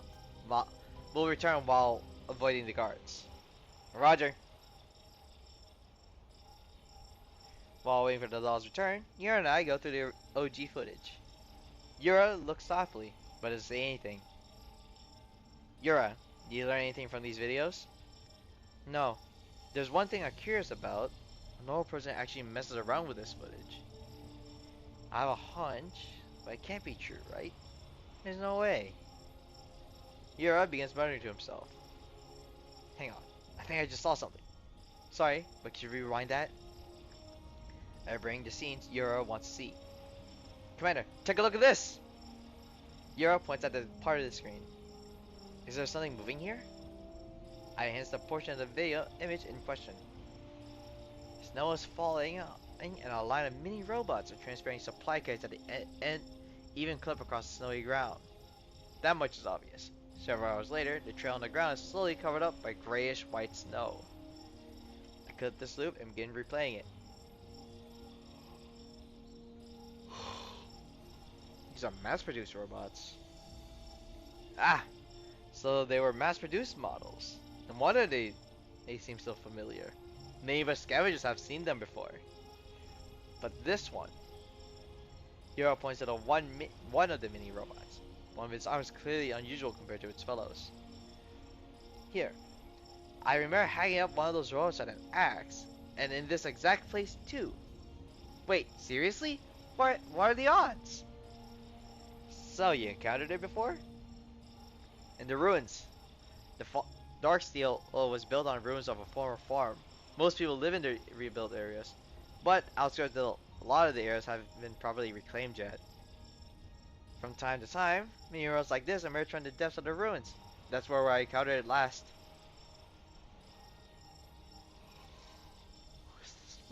So you go in and out of the ruins regularly? Yura scratches his head. Well, it's actually like this. After we scavenge this come back here, we are assigned to clear out any hidden dangers and rebuild the ruins. And after all, these ruins got built by our ancestors, and nobody would have farmed them better than us. Unfortunately, Yura shrugs and falls silent. Many robots have been from the depths of the ruins. So, assuming these robots' ultimate destination was the depth of the ruins, that would mean they had to pass through the wasteland around here, right? Yes. Ah. So that's why they found the proof of our guilt outside of our test plots.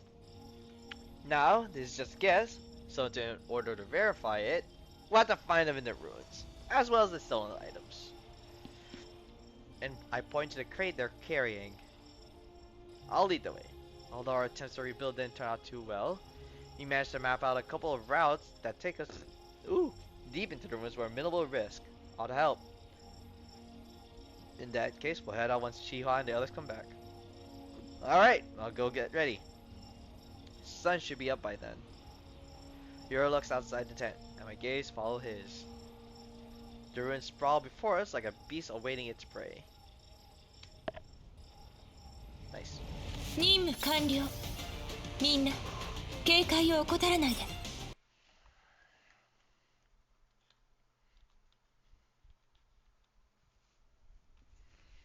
Wow, these are nicely built ruins. After Chi and company return to the camp, Yura takes us into the ruins.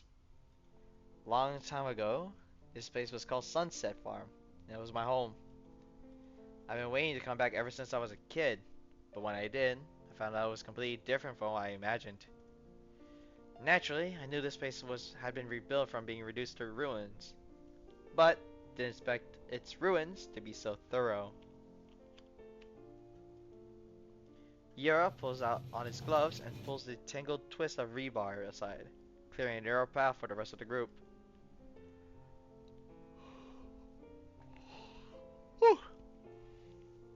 When I was young, Grandpa used to tell me stories about how fertile and prosperous our home was. How the scent of fruits filled the air all year round, painted pictures of lush wheat fields stretching out to the horizon. I always thought this place would be like a fairy tale kingdom. Of course, after I grew up, I knew that wouldn't be a place like that in the Yellow Zone, and that Grandpa's stories were embellished for effect. Still, thinking about scenes like that were strangely calming. If it only were real, unfortunately, only thing here that's real is this ugly rebar that's everywhere. He and girls that help him clear the rest of the obstacles from their way. Sounds like paradise. So why do you leave it? Also, how did you guys come back? Why we left? I don't know.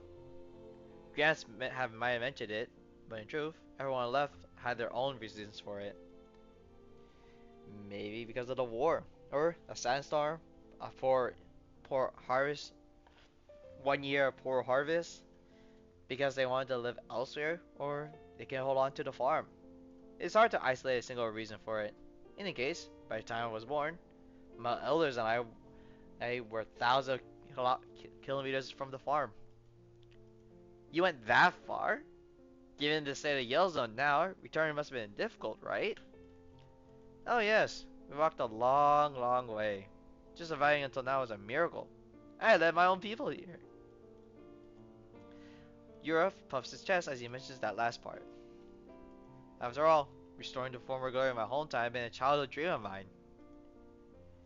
After I heard that the people were going to rebuild the farm, I began making my way here. Met others from this place along the way and decided to follow me on my journey. Been traveling for a long, long time.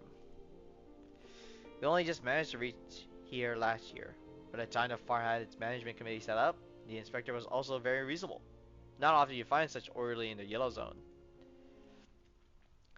Qiuhua's reminiscence suddenly cuts off.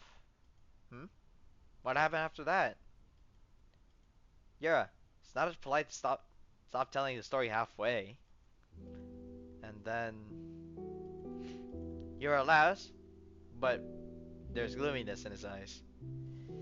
Well, things haven't been good for everyone recently, and the limit how many people the local resource can support. We came late, and the arts expeditions merchants were all filled to the capacity. Back then, there wasn't a lot of debate over whether or not to take us in, but the inspector silenced the debate and allowed us to stay. For free? Out of the kindness of this heart? I guess the original plan was mutual benefit, I think. I became the representative of the descendants of the sunset at farm to negotiate a deal with the inspector. After all, we came from this place and had a lot of exclusive info about the ruins here. We had an advantage over others when it came to rebuilding the ruins or raising crops. Oh, and if you could redevelop the ruins or grow food, you earn a ton of contribution points, right? Yes, if we could see that. I use those talking points to argue that they take us into account of us being able to provide the settlement with extra resources, and the inspector accepted. Fortunately, turns out farming and rebuilding ruins was harder than expected. Saying so, Qiuhua reaches out of dust on some twigs that fell on me. Careful, the plants grow everywhere here, and nobody knows what the hell it is. Its branches are mildly toxic, and while small amounts are the problem, the letting a building up so ours is. A few of our guys ended up shitting their guts out at the same time. Not a fun experience. Qiuhua freezes up and picks up the twigs and begins observing it. Get rid of it, Qiuhua. Dolls might not get poisoned, but Commander is a different story. Qiuhua snatches the twig away and throws it into the distance. Huh? Aw. Toxins, unknown machines, E-lids, expired gunpowder. The ruins have everything. You can't go in without the right tools for it. Our attempts at raising crop failed too. Soil composition is now different from our ancestors' time, and our experience from the past can be applied to our current situation. Looks like surviving is hard for everyone. So, scavengers are in the dire straits, huh? Bang on the money. We're bringing in fewer and fewer con points to the point where we're having trouble just obtaining enough supplies to survive. We're stuck collecting damaged goods from originally used at the management issues. Some of our boys even got desperate and tried to doing some messed up things, which got them kicked out by management. I tried to persuade them to hang in there a little longer, but Qiuhua shakes his head.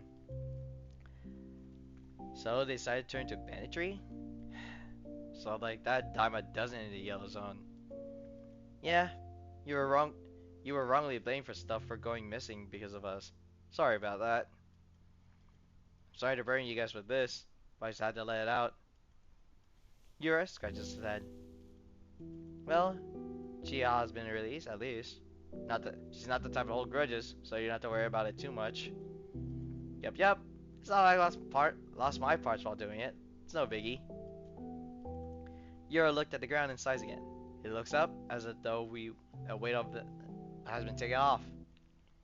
Sorry to interrupt, but the unknown robots are approaching. Seems we triggered some kind of defense program. So it's time to fight? Come on then, I've been waiting for this.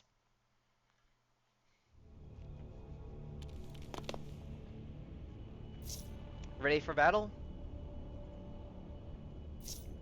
Enemy's almost in range. Yep. Confirm their model at this range, right?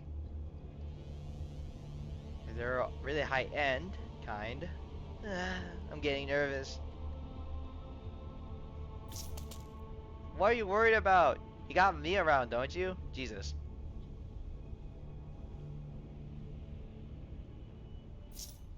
I got it. No matter what kind of big lug comes, I'll dunk it in the deep fryer until it's golden brown.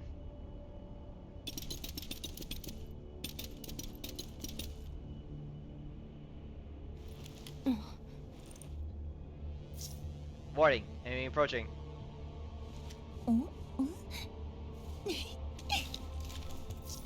Oh, let me take a look. Piece of cake. Don't get careless. Prepare for battle. Alright, got it. Groza inspects the broken SF mini robot. Commander, I think we can follow their navigation data back to their base. How long will that take? Security programs are fairly primitive, so it won't take too long. Just then, Covenant sends a comm request and I accept it. Commander! Commander! What are you thinking of Beverly? Beverly's checked her image and the comfort concert's all ready to go. God damn. You're still on about that? That was like what, a few hours like a good hour, a few hours ago? Beverly, didn't we just get here? It would be bad to perform a live show without proper setup for the stage, no? Oh yeah! Now where should I put all this equipment? Beverly will do it now. Beverly hops, skips, and jumps out of the frame. Commander, I got good news and bad news.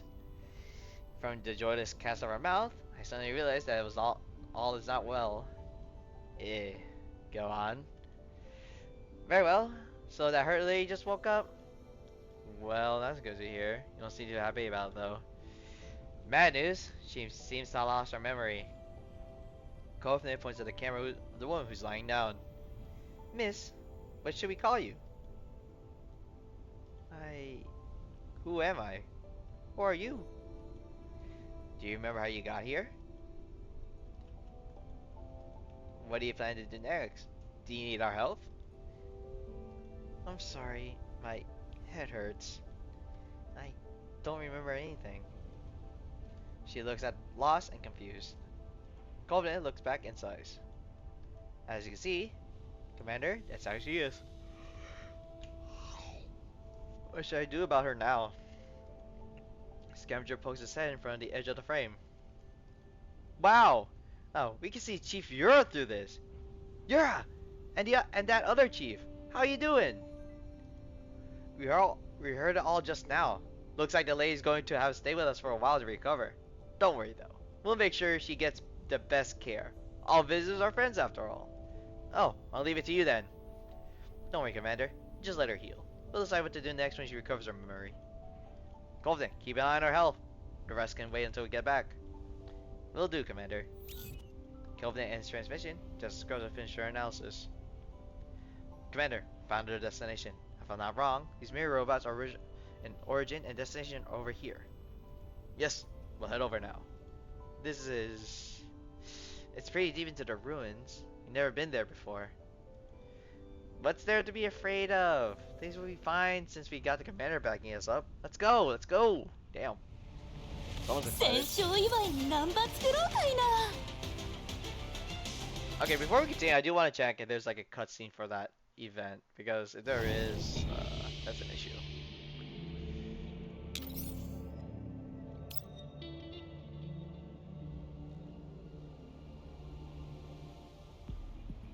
Okay, there's not. There's not. Okay. I thought it was gonna be a cutscene. If there was, I'm gonna be sick. Woo! Boy! And right now, like 16 minutes before the day resets. So, Cole is in the scavenger camp, looking at the Muda woman from behind. Miss, it's getting cold outside. Would you like to come back and rest? I like to walk around here a little bit. Might help jog my memory. The cold wind blows across the highland every now and then, forcing Cole to press down her hat to keep it in place. She follows the woman's gaze, but all she sees is empty wasteland, which makes her hold on tighter to her hat. Alright then, I'll keep you company for a bit. Don't stay out here too long, though. The wind is cold. The hurt woman doesn't reply right away, only stretches her stiff neck as she takes in her surroundings. They begin shuffling aimlessly in a random direction. Kofne begins to wonder if this submissive wandering actually serves a purpose. That's the test plot. I think it would have been best not to go in there. A test plot? She stops in front of the patch of land. But there's nothing here. It's barren. Square pile of land. Out of place, rough, a waste of effort and hope. There isn't much as withered branch here. Seems like the only thing that grows is this plot is nothing. However, Colas noticed something different that can't be overlooked. The scavengers go out tilling their soil almost every day. They began a little earlier this morning and can see the next shift heading this way. There's nobody here now, so does that mean the day's work is done? Like, this is the only part where no snow has piled up.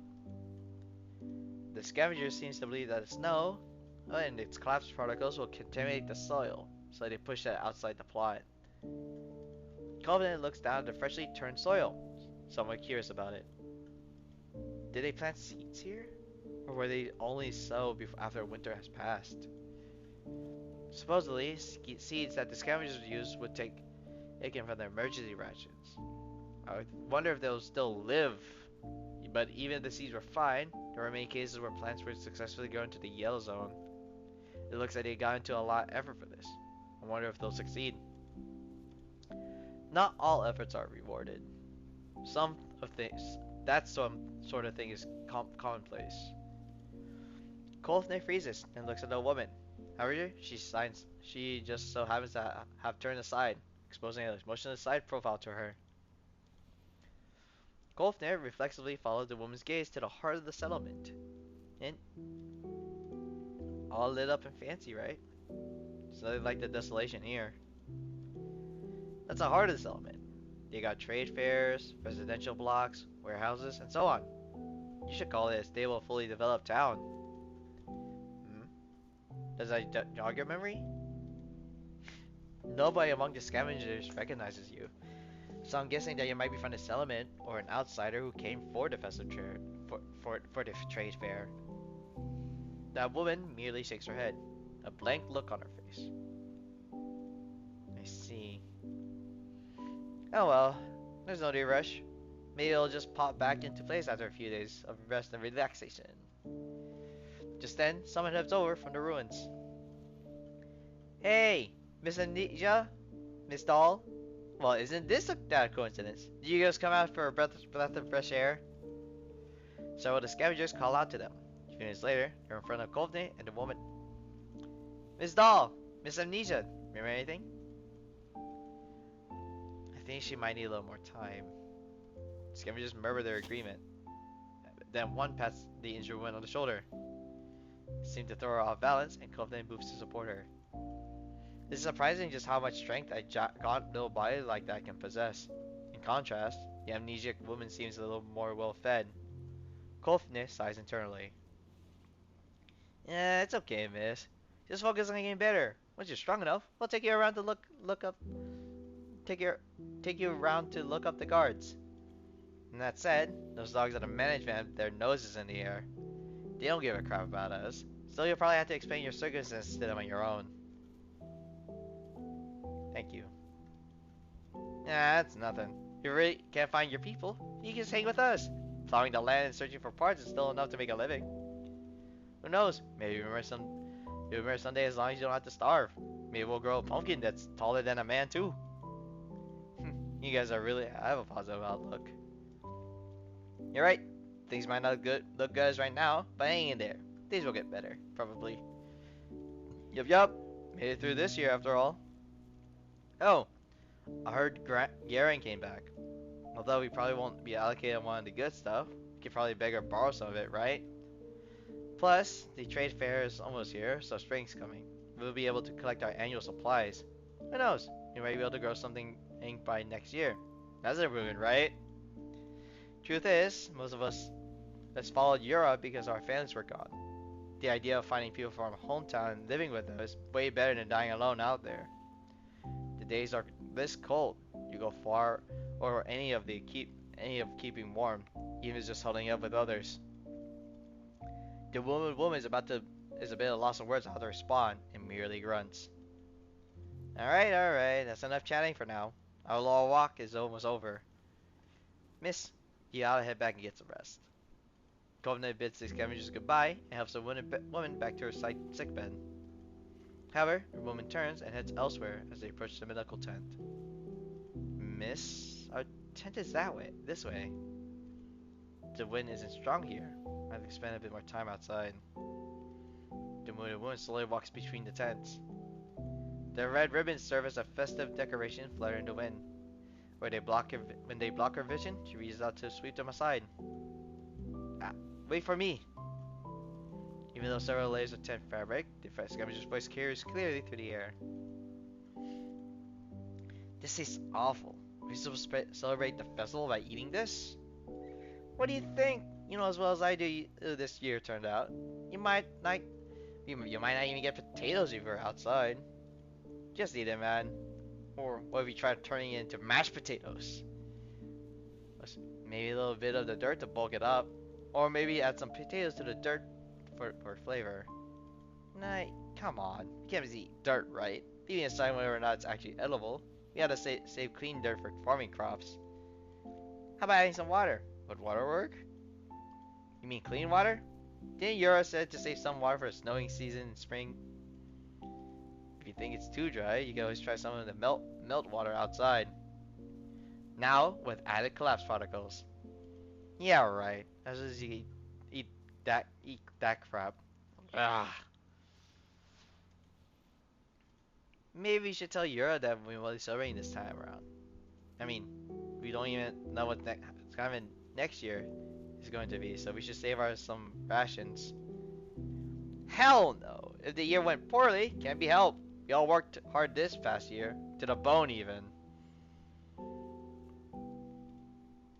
That's why we need this reunion dinner to wrap things up properly. Being able to eat well is a good omen for a coming year. And besides, even if potatoes like crap, being able to fill your belly is still a good thing, right? At least you have the strength to work. Okay. Oh yeah, are you taking a look around the fair? They say Garen's wagon had quite a haul.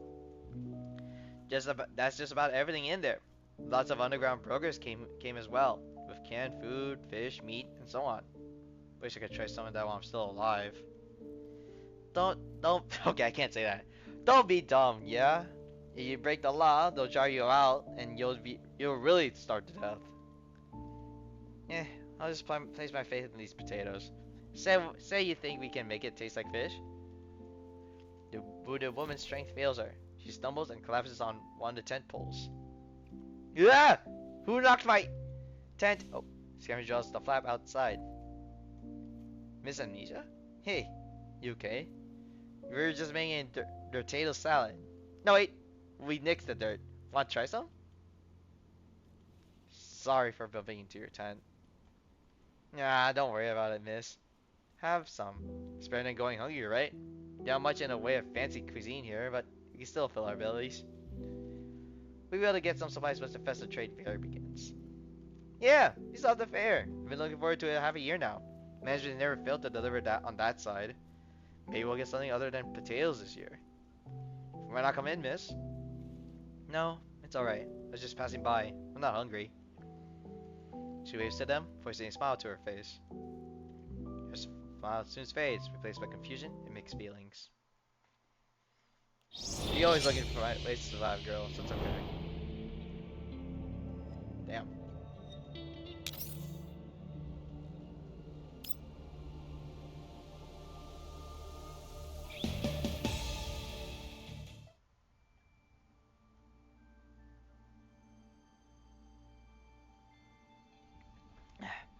We follow Rosa's analysis on the main robot's route and head deeper into the ruins. Kovne sends through another comms request. Commander! Vet Fleet! Kovne shoves Svethly aside and forces her into the frame. She's speaking much faster than normal. Commander! That wounded lady has vanished! Everyone in the camp searched all the tents, but we can't find any trace of her. She might have entered the ruins because we can find her anywhere else. What should we do, Commander? When was the last time you saw her? About half an hour ago. Oh, we came back from walking outside, but just as I was getting ready to change her bandages, I came back and found that she wasn't in bed. Beverly's been practicing the show in Commander's tent. Beverly didn't see the missing audience member. Covenant really describes the events that took place. Doesn't seem like anything's wrong. The camp's far away from everything else and she's hurt, so it can't have gone too far. Could she have regained her memories and suddenly remembered that she had something to do? With no idea what might have happened, the dolls fall silent. Just leave her be for now. Whatever she stays or goes won't affect us, and we saved her simply because she had the luxury of doing so. She's free to leave if she wants. You and Beverly keep searching for her if you want. If you find her collapsed somewhere, help her out. If you can't find her, then you don't need to spend too much time and effort on it. Understood, Commander. I'll look for her one last time. Transmission ends. I hope she's alright. Everyone, we're almost at our destination. Hostile robots might show up, so please stay alert. It's the building up ahead, right? Main door's locked closed. I'll go bash it open right now. We're going out of our frontal fault? Qiuhua, wait. Qiuhua quickly halts in her tracks. We don't know what's happening inside that building. We should probably circle around back and try to observe the insides while we're deciding what to do. Oh, makes sense. Sorry I'm being hasty. Let's go from the left then. Qiuhua runs on ahead. Well these are ruins for you. There's a ton of rot and rust ahead. Oops, mind your feet. Ground's crumbling. Ah, thanks for the reminder. I think you were the only one who stepped on the crumbly bits. Is that so? Clumsy me then. No making fun of me though. Ladies, please keep quiet. There may be robots in listening to the situation on the outside. The air falls silent. I think I can see what's inside from here. Qiuhua finds a hole in the wall and crouches down to look inside. A moment later, Qiuhua pulls away from the hole. Seems shaken by what he's seen. He looks at me and freezes up for a moment, his mouth opening and closing like a goldfish before he finally manages to regain his ability to speak. Beside him, Qiuhua weakly takes his place. It's the right place. It's full of... Whoa, Commander! There's mini robots everywhere in there. Row after row after row with all kinds of resources crates all around them. You gotta see this. Qiuhua took the words out of my mouth. Qiuhua pulls me over to the hole. Take a few pictures of the mini robots, see if you can find out anything new about them. Girls and Sabrina, help her out. The dolls begin working. Those mini robots just like any other robots you see in the yellow zone. Nothing unusual about them. Commander, given the weathering on the outer shells, it looks like it's likely that not all of them are from the same batch. They seem to be manufactured in different series and gathered here. Let's see. Commander, can I prevail on you and your other dolls to take out those robots? We scavengers don't steal those items, and we can't return the stolen goods. And if we return the stolen goods, we will be able to change their bad opinion on us. At the very least, we won't be blamed for the most recent spate of thefts. Also, these robots attacked us were out in the wastelands. Lots of our guys have fought them before, and rebuilding the ruins would be easier without them around. Oh god. I mean, we're already here, Commander. Why don't we throw our hands with them? Okay. Who taught you this? That was my plan for the beginning. When you attack, try and leave a few intact and make tracing them or turning them in easier. Got it! I knew you'd say yes. Now then, shall we get to it then? Be careful. They might be on a functional alert. With a thud, he lands on the mini robots and yells at it to her friends. Crap. I triggered their defense programs. Help me out here! Crap, these Dynagons and Goliaths are all moving. I can see that. You should inform your teams before you start a fight. Sorry, I haven't had teammates in a while. Won't happen again. Dolls rush into the battle. As a re-skirmish, all robots have been dealt with. Phew, it's over. So, the Nian was responsible for stealing all the supplies we was actually this pack of mini robots. Commander, Yura, let's get over our spoils. I mean, stolen goods. Okay, coming. Yura and I entered the building and looked at supply crates of various sizes that covered the ground. Many of them are plastered along the labels of reading festive fair and fancy lettering. Seems like they're part of the trade fair decorations. Let's start by consolidating everything. The battle was just now has been made bigger mess of the supply crates compared to before. The dolls began working at my command. Yura, once you send this stuff back, people won't suspect the scavengers as much, right? Yeah, we'll finish doing an inventory of the items, and we'll hand them over these robots to the inspector. Scavengers can't operate these robots, and management takes a good look at these robots' authorizations and data logs. They ought to find something that benefits us. However, Yura doesn't seem to be cheered up by this new development. Thing is, as the truth is made public, the fact that these items were found on our turf won't necessarily clear our names in the eyes of the people who don't know the truth. On the contrary, it actually might think worse. I need to think about the best way to hand these things over, and I think it's better to keep quiet about this until we analyze the pros and cons of doing so. Can't contact the inspector in private? Maybe try to send it back under the cover of the night? This settlement has night curfew, so things are pretty quiet then. I was thinking that too. I'll contact this inspector now. Yura's call is rejected twice before it goes through. The man called Yura's inspector has a stern look on his face, as though he was being born a scowling. Yura, did you schedule this call? Sorry about this, Inspector, but we made a surprising discovery. Yura points at a lost pile of items behind him. Inspector raises a brow for the first time, and he looks directly at Yura and me as I stand beside him. Where did you find them? Did you catalog them? What exactly is in there? We found them in the depths of the ruins. We were on the scene right now. I'll send you the coordinates. We also counted and sorted them. I'll send you the list as well. The inspector goes through the information Yura sent. Is that all? Nothing else? Well, shit, there should be. It's not like we got a list of stolen items to check against, right? There's something I've been meaning to say back in the interrogation room. There's something weird about you guys. If you have something to say, then just say it. The inspector seems completely unbothered by Qiuhua's displeasure. Never mind. You done well finding the items lost. However, I have a question. The cords are the depths of the ruins. When did the scavengers go so far inside? I didn't recall seeing any reports about it. The question is just to Yura, but he looking directly at me.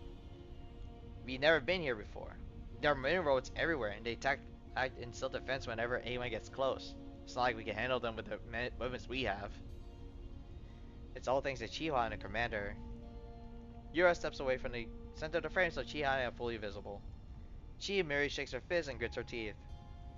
So you're that Inspector Gadget or something? I remember your voice. You were questioning me in there. You're the one on the other side on that one-way mirror, weren't you? The inspector nods to me and ignores Qiuhua.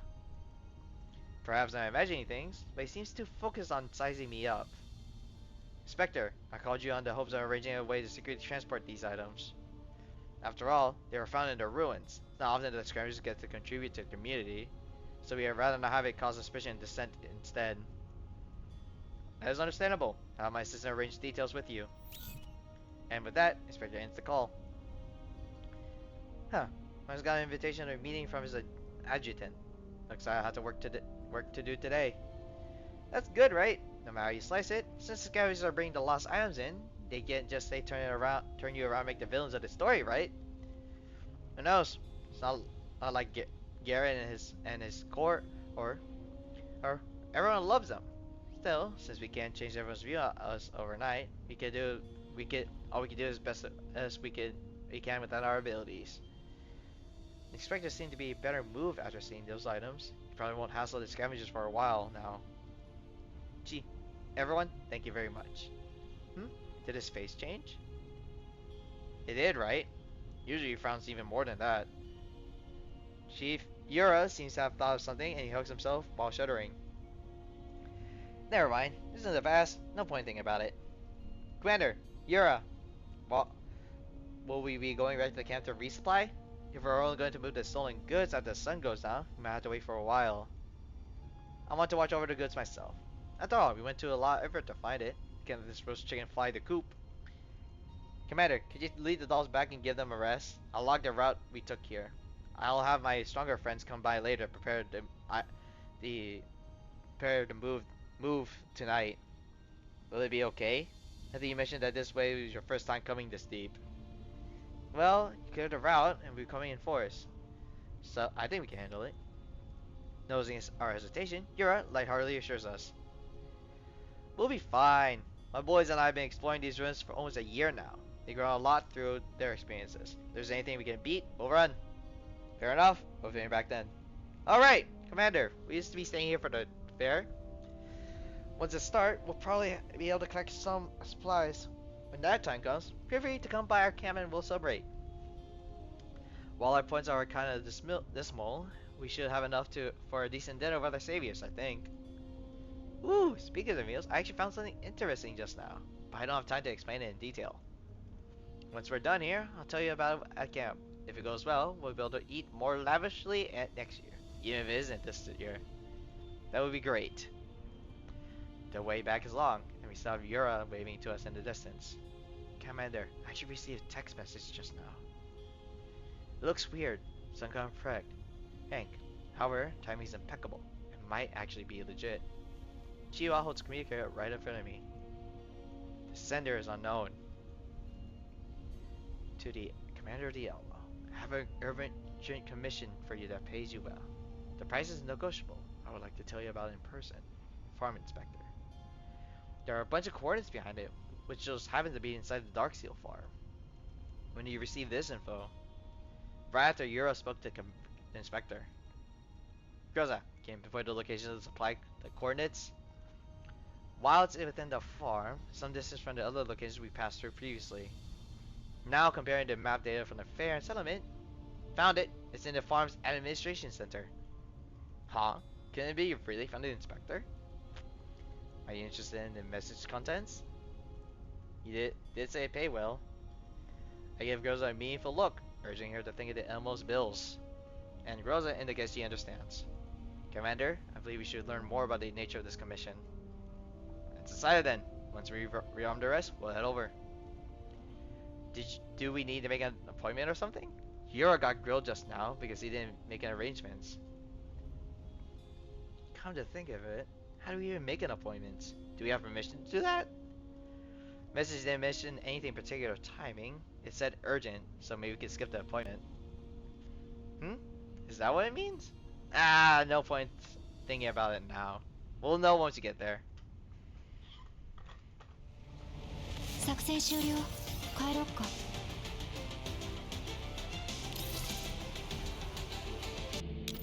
And here we are, we're back. There are many guards near the admin center, and we approached before we can even reach the signpost main door. He's frowning too, just like that stern inspector. Yeah, are you the Elmo's commander? I'm Leo's assistant. Please follow me. He produces a metal name tag with his name on it from his pocket. Really checking our identities. He just asks us to follow him. The two squads of guards coincidentally happen to arrive and begin a shift change. As the rows of men interlock and shift, the adjutant heads towards the main door, but instead goes around it, heading towards the rear of the admin center. I signal the dolls to slow down. Chi leans in close and whispers into my ear. Is there a need to be still sneaky about this? Isn't it the inspector a big boss of this element? You think they're going to try to arrest us and interrogate us? Well, just have to ask them. I look behind us. Shift change is proceeding apace. When the guards reporting each other in the usual fashion, it serves as a complete screen off of the routes we're taking around the admin center. Excuse me, but are we going through in the front door? The inspector would prefer this discussion conducted in secret, so we seek your understanding. Our choice of the location is not very conventional. Huh? Listen up, pal. Conventional or not, it better not be a damn interrogation room again. No way in hell I'll let the commander go in there. You have no idea, Commander. You can't get out once you go in. It's like the Black Dolphin prison. Please be ease at ease. You're not under suspicion and the venue in this question is simply a room that has not been used in a long time. We won't draw attention there. Dolls look at me, waiting for my answer. The adjutant glances to the side, at the guard behind us. They won't be able to buy us much time. Commander, the inspector does not want to force your involvement, but I shouldn't be saying this. But as an individual, you'll bring some change. Some ways to improve things. The adjutant does his best to show his sincerity. Does the inspector keep his promises? I distinctly recall him mentioning pays well. The adjutant freezes for a moment, then responds. I'm sure he'll be satisfied with the payment. Please follow me. The adjutant pushes the door open and gestures us to enter, while we stand, watching outside. There's someone waiting inside the room. Commander Dialmo, your reputation precedes you. I'm glad we can meet at last. Your performance during this element theft case was left a deep impression on me. I'm looking forward to working with you. I'm sure you're not disappointed by the payment for this commission. He stands up and looks me over, no sign of anything resembling joy in his stern expression. Beside me, Qiuhua clenches her fist. I'll cover her hand, then hand her off to Sabrina so the latter can try to calm her down. Hello, Inspector. It seems one of my dolls was in your care previously. Allow me to thank you for your hospitality. The inspector goes silent for a moment.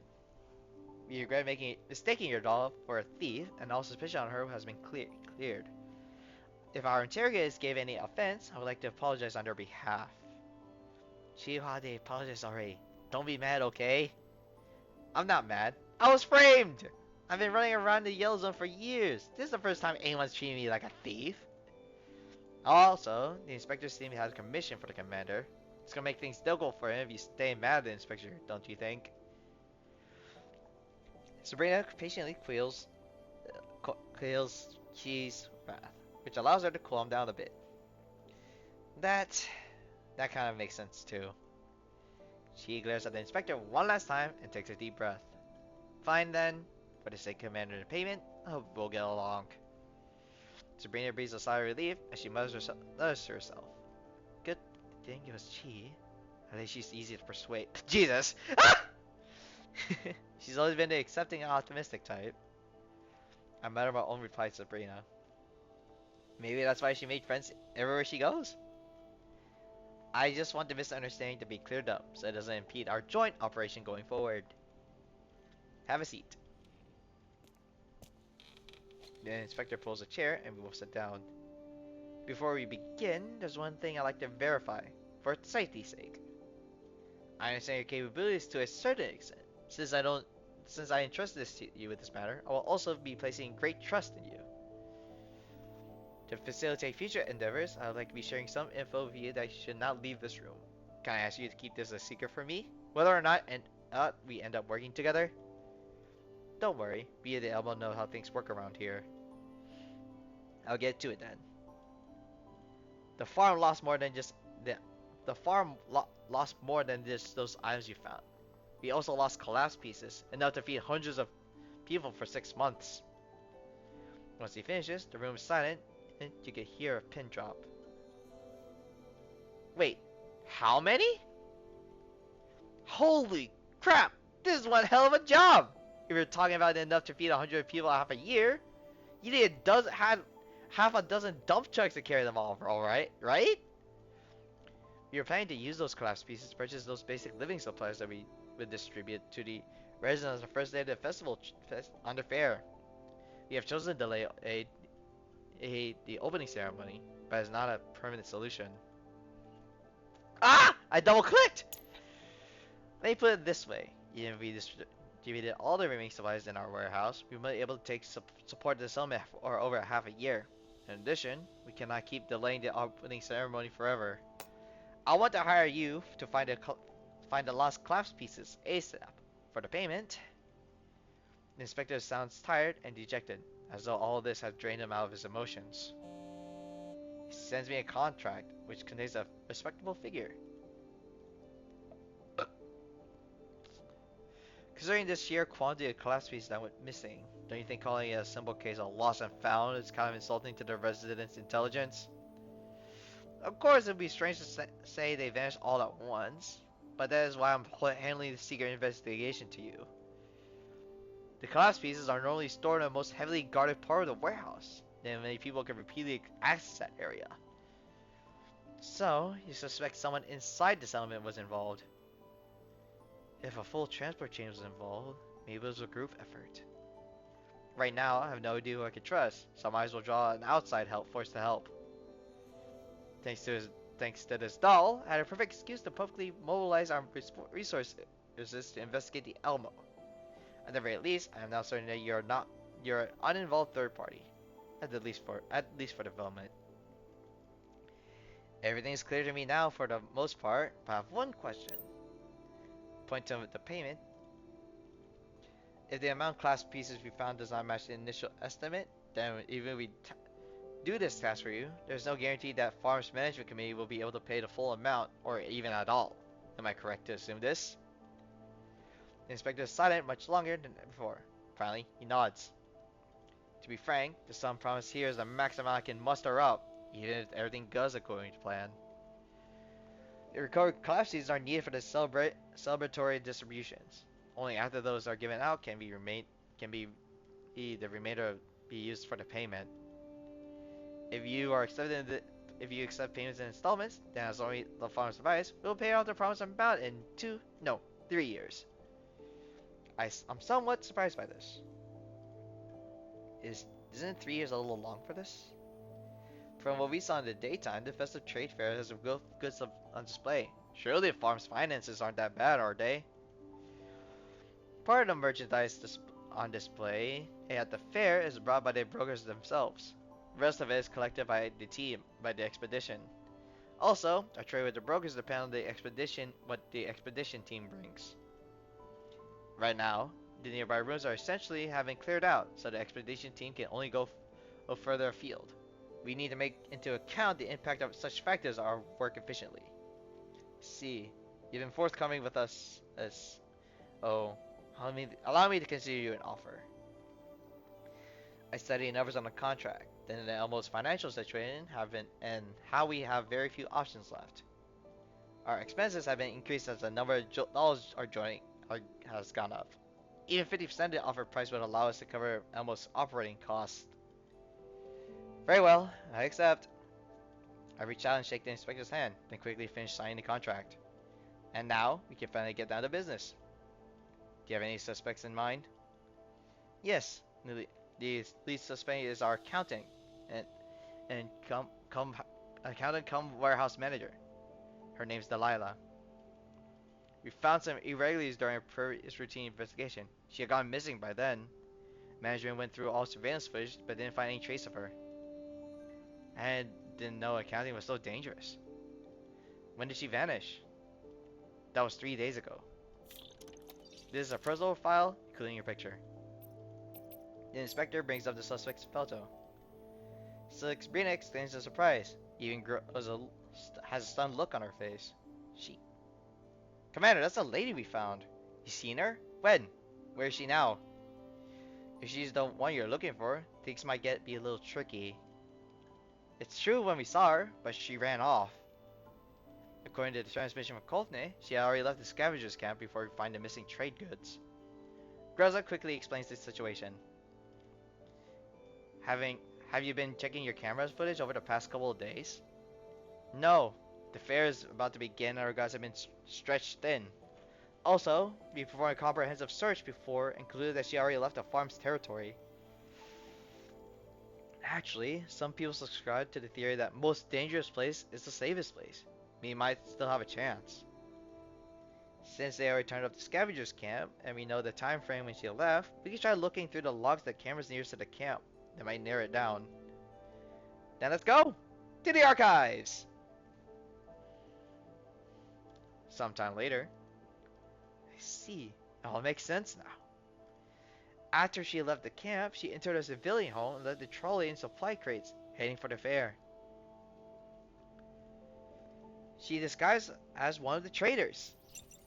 She plays the video clips on all the events in sequence, forming a complete narrative. Our eyes meet, and we decide to take action immediately. There are people in the trade fair. There are more people in the fair today than before. Everyone's smiling brightly, faces full of hope and anticipation. Utterly clueless about the disaster looming on the horizon. I glance to my side at the inspector whose face is fixed in a grim scowl and reflect on how ignorance truly is bliss. She in position. Ready too. The disguised Dahlia has already come into the range of the dolls. It is time to close the net. Commander, we're in range, ready to capture the target anytime. Go. On my command, Chi and Groza rush forward, seizing one of the target's arms, and Sabrina steps up in front of her. Shh, don't panic, we're just here too.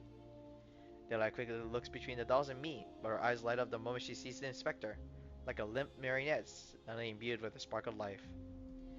All of us disguised ourselves before coming here, but someone managed to hone in onto the inspector with perfect accuracy. How she did is a mystery. Dear customer, is your order ready? Please follow me to collect it. Huh? Wait, what order? Do you face an order? Delilah lowers her voice. I won't run. Please let go of me so people don't notice. The inspector needs to know the truth. I can't let myself die before that. Delia looks at the inspector. Chi and Grozo look at me, waiting for my order. Why are you so afraid of me? I'm just a hurt civilian. I'm not even armed. Let's go. You could come here looking for me, right? I signal Chi and Grozo to let go. Please follow me to a temporary cargo holding area, dear customers. Delia leads us away. She's trying to move quickly, but her injuries means she can't actually moving fast. Only adds to the tension. Came to a deep halt within the storage area, which is largely deserted. At first, my plan was to continue pretending that I lost my memory and stay in the scavengers camp before leaving the settlement. The further I got from this place, the better. But in the end, I couldn't do it. Delia looks towards the scavengers camp and sighs. She takes the booklet out of her pockets.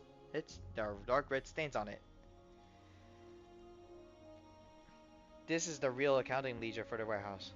You'll need it. The late former manager hid it very well. Damn him. Took me a lot of effort to find it. I thought you're interested in the details right now. Laya looks at the inspector. We still have no idea what that implies. For the past few years, you would go out in person and inspect the progress of the preparations for the fair. That was why I chose to pose as a merchant at the fair in order to increase my chances of meeting you. I need to personally ensure this book reached your hands. Inspector, I have something I'd like to report. Oh. That would be Expedition Leader Garrett. Many years he has falsified the amount of supplies gathered and falsely claimed contribution points for the expedition team. In addition, he has stolen a large amount of class pieces. They took them in roughly 20 batches since this last month. The evidence is included in that ledger. A cold wind blows.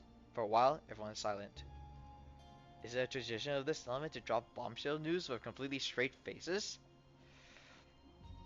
Contouring your faces for emotional expression consumes energy, which is a luxury I do not have right now. Delia wobbles as another gust of wind blows. Sabrina worriedly moves up to support her. You need medical. Oh, attention, Signora.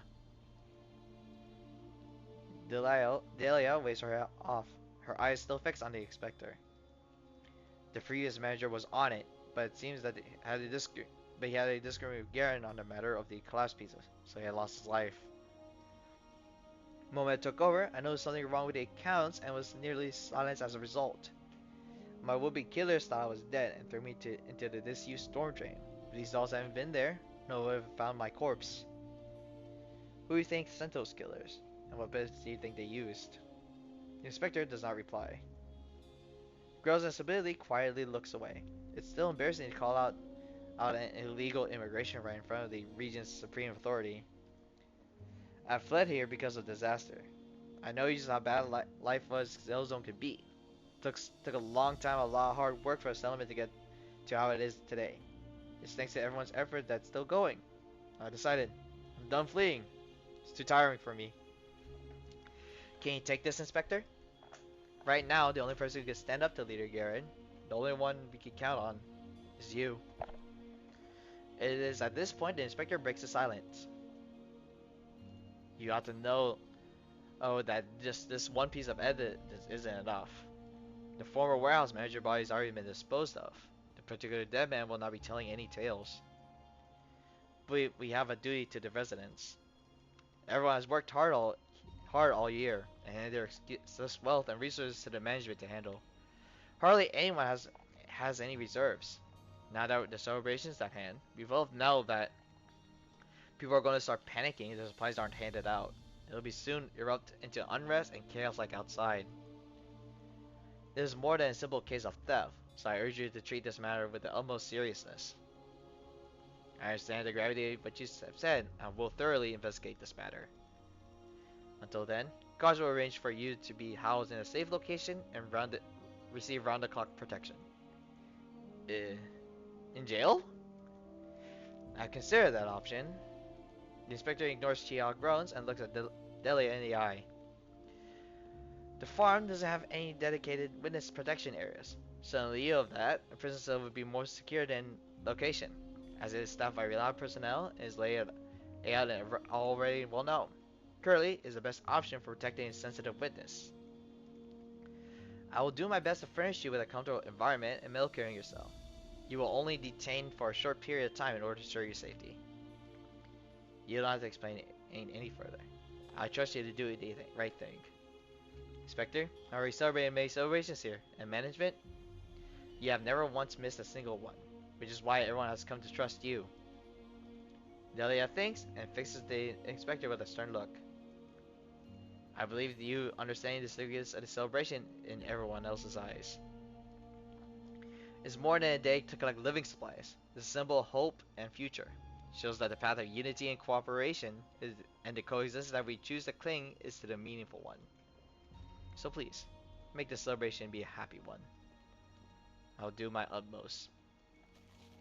The inspector's Jun and his men escort Delia away, out of sight. Sabrina notes that the inspector's hands are balled up into a fist. She nervously moves closer to me, whispering to my ear. Is he gonna be alright?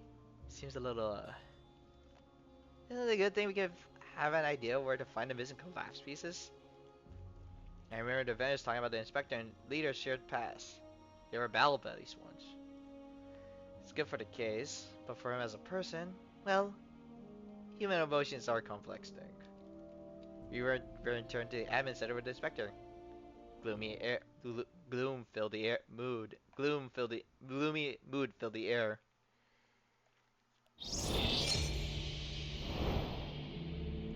Jesus.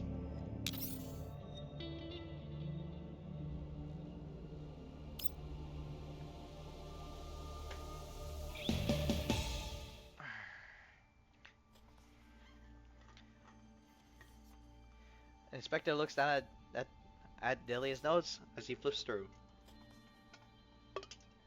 In addition to the accounting data, Delia has tried to provide as much additional info as she could. What do you think the info provided by the witness? Even if the witness tells me it can be corroborated, the charges being levied against a core figure of the farm, I believe having more proof would be helpful to the case. There are cameras throughout the farm, and there's no way for the opposition to hide if they make a move, so verifying it would be difficult. The question now is how far you're willing to go to gather this proof. The inspector remains silent in his seat, as if he morphed into a statue. He seems ill at ease. He's sitting at the chair, as the temporary meeting room suddenly seems to be very cramped. Let's verify the evidence. The surrounding area location where the witness was attacked was covered by a camera. Its footage should be appropriate security kiosk. I'll have people will give you today's cipher key. Commander, I will hope you will verify the truth of this attack. And I also need to know the identity of the person who attacked her. Take whatever screenshots you need and send them to my adjutant. He will corroborate it against the database of the residents. This commission is still secret, so I hope you will maintain a low profile. A secret, Are you worried about something, Inspector? The Inspector looks up, and there's a sharp glint in his eyes. It's just in case. Neither management nor the guards could be fully trusted. My adjutant is beyond suspicion. He's reliable, I'm sure of that. Understood. All best to the both of us.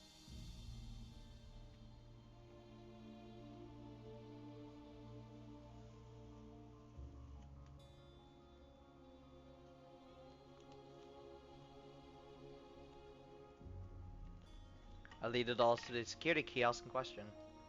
Damn, someone's messed with this camera too. Wait, two? Why did I say two? That's because the tampering here is almost exactly what was done during a mini robot theft incident. Don't tell me the same person was behind both cases. It's hard to say. We don't have enough evidence. That's true. Let's just start by restoring the original footage. We just need to connect to level 2 like last time, right? Shouldn't be a problem. Data restoration is complete. In the restored footage, we see Nelia falling over after being shot. The killer approaches and drag her to a nearby storm drain. Looks like we're in luck. We got several shots of the killer's face. I'll send these images to the adjutant. While you're at it, ask the inspector about how to proceed next. Should we head back to the admin center and meet up with him? We find a secluded corner and take a quick rest. Shortly afterwards, communicator's alert beeps. It's from the inspector. Put it through. Crowser quickly explains what we discovered. Yes, my adjutant told me that there was a match in the residential database. The man's a high-ranking member of the expedition team. Alright, expedition team, you say? Let's go catch their leader now. What was his name again? I think he's called Garen. If it was really an inside job, there were a lot of doubts from before he can be answered. Spat of thefts from the residential areas and trade fair would force the guards to focus on them, which probably means their warehouse wouldn't be closely guarded as before, right? People who would know this best would obviously be core members of the management.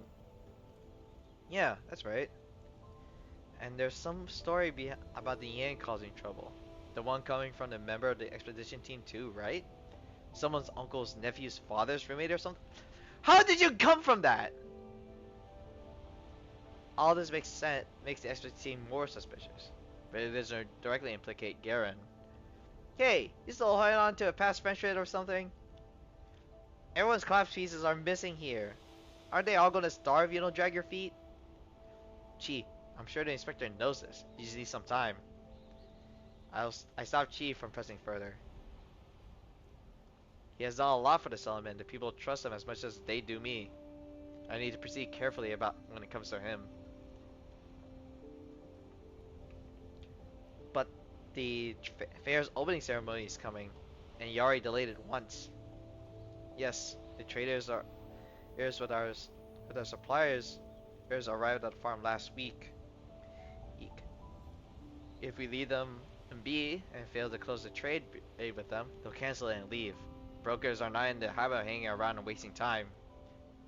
Well, I have to say that you guys have your principles. A lot of settlements would choose to just rob the brokers outright. I've been seeing plenty of that in the Yellow Zone. Trade requires stability and trust. Those settlements you were talking about probably don't last long. Also, we have too many non-combatants here, and we can't afford to have firefight at the checkpoint. There's also a lot of major factors in all this. Inspector rubs his temples. Can't you, give out a little less? I would rather avoid such a course of action unless I have absolutely no choice. The management doesn't rely entirely on the guards to maintain order. Residents obey our regulations because they have faith in us. The major part of this is not stealing from each other. The residents' obedience is directly predicted and management's willingness to keep their word. It's a virtuous cycle. Once the trust in management is gone, no one will buy into the social contract anymore. That way lies chaos. We saw the expedition team meet before. There's one thing I'm curious about. Most of the settlement's weapons concentrated in the expedition team. They're the only group that needs to lead the settlement to work. They shoulder the greatest risks. Naturally, we give them our best gear, including over 70% of their personal protective gear, weapons, and ammo to be distributed as they see fit. If the situation calls it, we may need to disperse the residents. I understand your concerns. Truth is, I have an idea, but it's a risky one. Come to the admin center. We can talk there. Transmission ends. Oh shit. 帰ったらパーッと打ち上げしよう。冗談。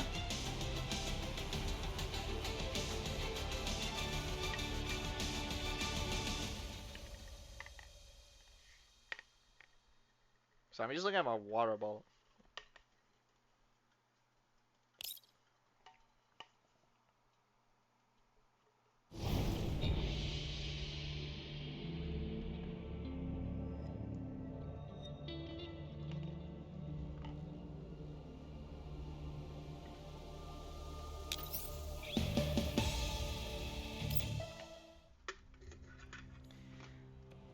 Two days later, in the early morning, a broker convoy loaded the supplies and leaves the settlement. First out of pity, or perhaps it's repaid the inspectors' honest dealings with them, but they make their exit without fanfare. No! How can you ever sit on your ass at a time like this? The door to the inspector's room. Wait, hold up. 2 days later. What the hell? The door to the inspector's office flies open. They already left! What should we do about our supplies now? This man from the expedition team protects all the strength and danger, like a veteran fire or captain or the leader of the band of bounty hunters. The supply problem has been taken care of, Mr. Garen. And not to Garen. It's only that he realizes my presence. And who's this? Guest of yours? The leader looks at the inspector. This is the commander of the Elmo, our new partner. We partnered with the broker Minda, whom I introduced to the inspector. She can accept a short-term deferral in a payment with my guarantee. You sound desperate, so she's on her way now. Once again, I thank you for your help in this hour of need. All the residents will remember your kindness. The development seems to have taken Garen by surprise, because he pauses before speaking. Oh, so it's been settled, huh? Alright then. Miss Aminda doesn't know the region well, so we're planning to send a team out to receive her. No problem. Garen thinks for a moment, then he adds something else. Your guards don't leave the settlement often, so you probably don't know the way. Let me handle the meeting. I'll bring my boys along. I can rest assured with you handling things. The fair is almost here. Can I give any slip-ups? Looks like we'll be heading Amida together later, Garen. I'll get my guys ready. In a blink of an eye, it's time to head out. Commander, was it? Let's go! You lead the way. Hang on, the inspector isn't here yet. What the hell you need him for? You're an outsider, so you probably don't know. But all he does is send the expedition team off every now and then. He's too busy to come each time. Let's go! Don't bother waiting for him. Sabrina looks surprised. Huh? Didn't you know, Garen? The inspector coming with us to meet Aminda. Say what? I heard the sound of footsteps behind us. It's the inspector. Sorry to keep you waiting. You can go now. Leo, what the hell? You finished all your business? The fair's about to begin, you know. Are you supposed to stay home and make sure everyone's running fine? The hell are you doing out here? The shipment is of vital importance. If anything goes wrong with it, nothing else will matter. So, if anything comes up, having me around will make things go more smoothly. Ha! It's been years since you've been outside of the town. Don't you think you're getting a little too old for this? Just settle down. We don't need sudden stunts for your critical moment like this. You wanna go on a ride? I'll bring you with me on our next expedition. You can save it. I already made up my mind. Seriously? I think it's time to head out. Since you clearly valued the shipment very highly, especially you can make a decision soon. Let's go. Garen clearly hasn't given up at dissuading Leo, but the inspector ignores him and looks at me. Mount up, everyone. Follow us.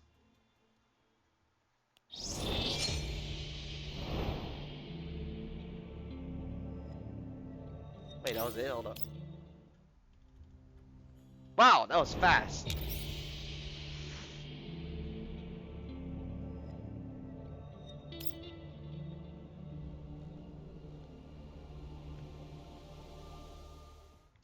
The jeep races over the wilderness, stabbing into a horde of elids like a lance. Fuck! What kind of shitty route is this? Garen's voice is even louder with the wind blowing right in his face. The familiar outdoors seems to have caused him to shed some of his restraint. Time is tight, and the terrain is comparatively flat. So going straight would be quicker. As for the occasional obstacle, an elid blocking our path collapses as a gunshot rings out. Inspector's action supplies the answer. Whoa! Nice shot, Inspector. I haven't been in a firefight for too long, so I got him rusty, compared to back then. The Inspector laughs off in a self-deprecating way, and his mouth curves up in a smile. Back then. I heard the vendors at the fair say Inspector Leo and Garen used to be pals in a bounty hunter crew back in the day. Yep, sure were. This guy used to be a real William Tell. He knocked them out so fast as they popped up. That shot just now was too slow, like he was back in his peak. Most bounty hunters tend to stay on the move. Once they finish sweeping an area, they move on to the next, and their routes are largely decided by the commissions. So, why did you guys decide to quit the business and settle down? This seems to be ancient history for them. Garen thinks for a long time before finally giving an answer. He messed up one too many times. Lots of our guys got hurt bad or kicked the bucket. In the end, our crew broke up. So, you know how life is in a yellow zone. This sort of thing happens all the time. All you need is to fill your belly. Take me for an example. As long as you got the skills to pay the bills, you can eat up well no matter where you go. Groza drives the jeep over a sandy curve, and all the conversation stops a bit. We end up swaying back and forth for some reason, time before we can settle down. Our crew was never really that united to begin with, and we discussed before doing anything. Anyone who agreed would join in us on a commission. Anyone who wouldn't take part. While we live in 8, we didn't have much in a way of a common consensus or close ties. Garen, remember that blonde-haired midget from back in the day? I think so. What happened to him? Don't remember anything about him. Don't think he rebuilt the farm with us. Well, he loved picking up first aid kits and would always go straight for them. When our guys got hurt, they had to buy medical supplies off of him. If you couldn't pay, he just watch as you died in front of him. Ah, yeah, I remember now. You were always a busybody. I can't remember how many times you lent me money to the people begging him for meds. In the end, everyone you lent money to died, and you didn't want to get a single credit back. Hiya! Lending money to Yellowstone is risky. You need to invest wisely. That say, you're a good man for doing what you did, Inspector. Hats off to you. Well, that blonde midget died later on, and nobody ever found that medical chest he always carried with him. Well, no shit. Hell, it might not even have the enemy that got him. One of our guys might have been eyeing his meds. Back then, we always be coming back with fewer people than we started out with. Some died, some left. Who's to say one of them didn't take the chest and scrammed?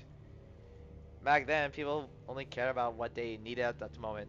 It was uncommon for infighting to happen because they found something valuable. Well, crews like that would either crumble or fall apart by themselves. Garen frowns. Seems like he's realizing something because his tone changes. That said, it's a yell zone, Leo. It's like that everywhere. We're all gonna die sooner or later, so I just fight to survive as long as I can. How did that saying go? Seize the day. I thought that rather than drifting aimlessly. It's been better to find a place to settle down. It wasn't necessarily being worse than being a bounty hunter. That's why he came to the Darksteel farm after the crew disbanded. Strange silence fills the jeep. Just then, we spot a plume of smoke in the distance. Commander, a pack of elids is approaching us. They're just in time. I've been meaning to give these old bones of mine a little workout. Damn, okay, wait a minute! Cowed by the doll's fire, the elids instinctively flock toward the direction where the gunfire is more sparse. Then, Garen and the rest of the expedition team members have been having a hard fight. Come have a go if you're hard enough. Out. Garen's shout it was a cry of pain. His heavy armor provided with a solid defense, but it makes it too slow to avoid attacks coming from all directions. Chi's voice comes in over our cryptic channel. Commander, we largely cleared this side out. Should we go over to assist? No need to rush. Just combat area and wait for my signal. I'll watch the Inspector Leo towards Garen, ensuring that the tactical situation is under control. I take out my binoculars. Behind Garen, an Elid is about to bash his brain out. Garen, get down! Inspector Leo raises his gun, and Garen instantly ducks. The bang which followed was lost in the clamor of battle, but the Elid behind Garen crumbles to the ground. However, this is a significant moment of the battlefield, and more Elid pounce on them. Gee, Sabrina, go back them up! Sure thing, I've been waiting for this. Even playing up down my binoculars, I can still see Chi dragging Sabrina over to help them. From the driver's seat, Rosa smiles. As lively as ever. Qiuhua, I mean. Yeah, she's very good at managing the mood. The battle soon ends, and the others return to the jeep. Garen and the Inspector collapse to the seats and regain their strength. Everyone alright? Some of our boys at the jeep over there are hurt. Nothing major though, no big deal. It was a little close back there, but that's at the yellow zone, so it's like we haven't seen this shit before. Back then when we first came to the farm, it was still a heap of rubble and there were elids running around inside its perimeter. Garen was always at the head of the pack whenever there was an attack. Still remember those days, Garen? How can I speak yet? We couldn't find anywhere to take cover, so we had to pitch our tents inside one of those condemned buildings. That's crazy, actually. I think it was around the same time as now, yeah? He had to sleep even with one eye open and one night. I woke up to an Ida about to bite my fucking nose off. Oh yes, it was cold that night. I thought we were done for. He used up all our ammo and nearly froze to death. Chi tenses up as she hears this. What happened then? How did you survive? Well, we somehow managed to fight them off.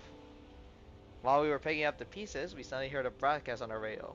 It was a festive song, and Garen began whistling along with it. Soon, everyone joined in, even though their singing was terrible. I still remember the warmth of the sun that day. This is a good start to the day. I also remember passing a green zone convoy asking if we were setting off fireworks last night. Yeah, we were shooting off a fucking we RVs all night long. How's that for fireworks? They go back and forth, reminiscing the past. The mood air is more relaxed than it was been before. You shut that Ela off my face back then, didn't you? Just like now. Man, I would have been dead if it wasn't for you. That Ela had a whistle on it. I cleaned it and gave it to you as a memento. Still remember it? Of course, I've been holding onto it this entire time. At this point, Garen falls silent and says no more. The Inspector looks calmly at Garen. So, work together was worthwhile, right? After that, we built the farm from what it is today. I believe that focusing on rules and helping each other meant that the farm wouldn't fall apart after a few years. Like most Bounty crews. You know how it is. We humans are tiny specks. It's only by banding together we change against the storm of life. She nods vigorously, almost about to chime in with approval. I tug her head and interrupt her from doing so. Well, it was time for the trade fair. Our class pieces were stolen, and we can't buy the supplies we need. The farm is facing an invisible storm on its own. We built this farm together. I want to keep it standing until the very end. Garen, will you help me like you did back then? Garen looks down, and then he laughs. You're stubborn as ever. The Inspector turns away and looks at the disappointment on his face, looking at the road ahead. Just then, a message breaks the silence. Gentlemen, admit us here. We're almost at the designated meeting point. 404を敵に回したのが運の尽きよ。 I think we're on the last one now. I think. Two people in the vehicle. There are two people in the shelter, vehicle shelter, leaning against the truck in the shelter, waiting for us. We dismount to show our respect and trust. That said, despite being several hundred meters away, one of them is already jumping and hopping around. Beverly, what are you doing here? Commander! Over here! Beverly's here! Beverly happily runs up to us. Don't worry, Commander. Beverly knows today's mission. Beverly will put on a good show. Mr. Pizza. Something wrong? Govnet quickly fills with Beverly's Miss M. Pizarra's backpack, taking advantage of Beverly's distraction to flash others a placating smile. Sorry, she's new. I'm Aminda. Nice to meet the new clients. She strives mightily to control her laughter, looks away, not daring to look further. Sabrina smiles too. Groza remains calm. Commander has given a rough summary of the situation. I brought what you want. The payment will be in the installments. The details are in the contract. Since time is tight, we shall set off now and bring the goods back to the settlement right away. Hey, hang on. I want to check the merch. Once open the cargo bay and let's have a look at it. As he says this, Garen brings his armed expeditors over to the truck. Certainly. Calmly opens the cargo bay. The expedition team move over to the crate after their cargo. Move crate after crate of their cargo out and lay them in the neat rows on the ground before inspecting. As they move towards the crate deeper within, Kovne moves to stop them. We're deep in the middle of the Yell Zone, right? Surely bringing them all out would be a little dangerous.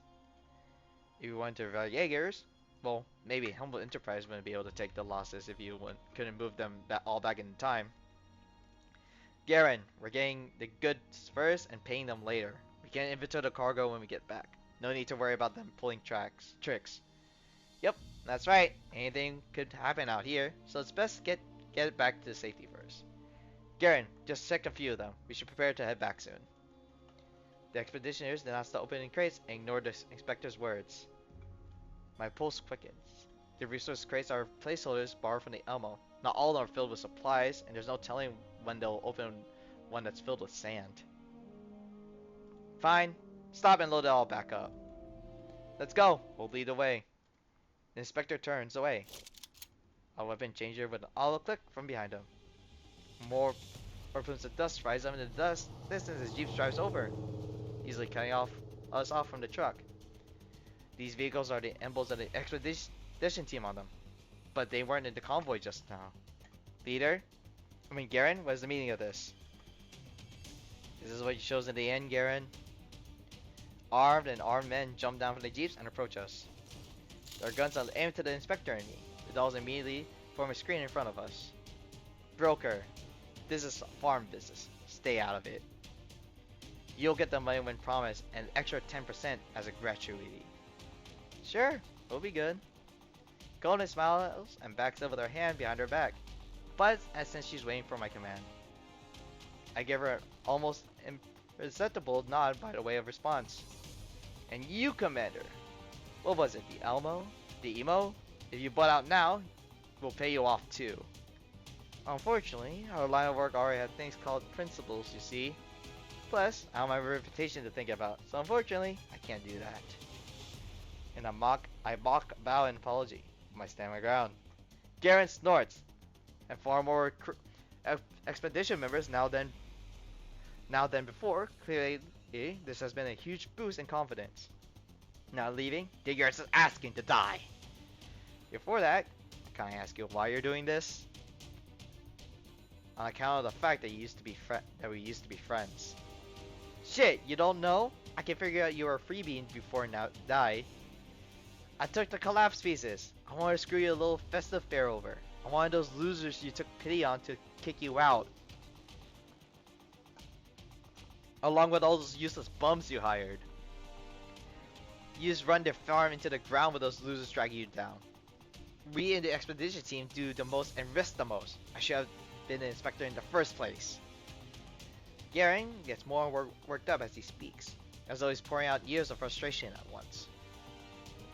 Do you know how many boys died out there? Do you recognize their faces? How you see them bleed and get their limbs torn off? Or the crystals growing out through their bodies? They died for the supplies we brought back. Why would you share it with those useless bombs back at the farm? Those vendors and scavengers are equally useless. This is the yellow zone. If we can find it, you think you can sell it? And you guards are just as useless. If it was an expedition team covering them, what the fuck would they even be able to protect? But in the end, the supplies got around to everyone anyway. Garen waves his gun around wildly as he vents, but he never once pointed at the inspector. It seems at that moment, getting all this off his chest is more satisfying than him just finishing us off. So that's what you're upset about. But, how do you consider what happened to the farm? Things haven't developed as you expected. What good would the title inspector be if the farm had fallen into internal upheavals? Would your expedition team be able to escape all that untouched? So if I didn't ask about it, I still believe that anyone who's strong enough can survive anywhere he ends up. You have to know just how much the farm is spending and how much we're taking in. We've pretty much swept all the nearby caches, and our expeditions are going further and further. About twice as long as before. If we sustain our numbers at the moment, what about in 3 years' time? Or 5? Don't forget all those useless mouths you're taking in and are popping out brats. You can't think of it that way. There are others in the farm too. They're establishing a logistic chain for you and the kids to grow up to be productive members of the community. Please reconsider, Garen. Put your guns down. The farm still needs the expedition team. We can still make it work. Are you fucking blind? How many people do you have? How many people do I have? I'll make you a counteroffer. Take your hired guns and get lost. Never come back to the farm and I'll spare your life. So no room for discussion then. You can run or die. Pick a one. Or, oh, don't worry. I'll tell you died along the way. Everyone will remember you. Once I become the inspector, the farm will become most powerful settlement in the yellow zone under me. I'll keep the vendors who can make good pitches. As for the rest, they can screw off. Seems there's nothing else to say. I gave you the chance to leave. You're the one who rejected it. Get them, boys! Garen signals the expedition team to attack. Some of them hesitate since the target is the inspector, but after seeing their colleagues moving, they raise their guns too. Alright then. At some point, the inspector has pulled out the old whistle. He blows it. The shrill sound echoes to the sky, answered by the sound of a jeep rolling through the distance afar. These are the reinforcements from the guard squads. Whoa! Is that a whistle-shaped transmitter? I mean to modify my own transmitter with retro styling like that. I bet it would look great on the commander. Turned out someone else already did it. A whistle, you say? Didn't it just come in that story just now? Oh, it's nothing. It's not important. Let's get ready for battle 2. Girls and Sabrina and Qiuhua aside, I signal Colvin and Vepley. Time for Vepley's exciting debut. I'm ready, Commander. Colvin draws her gun, ready for battle. Now, the expedition team's advantage is no more. Garen's eyes grow wide, and he looks incredulously at the inspector. You knew? That's impossible. When did you find out? Or did... So you never trusted me in the first place, did you? The inspector's eyes are filled with complex mix of emotions. 10 minutes ago, I was still thinking that if you were willing to give up on this, I could continue pretending that nothing happened. I'm sorry, Garen. Damn.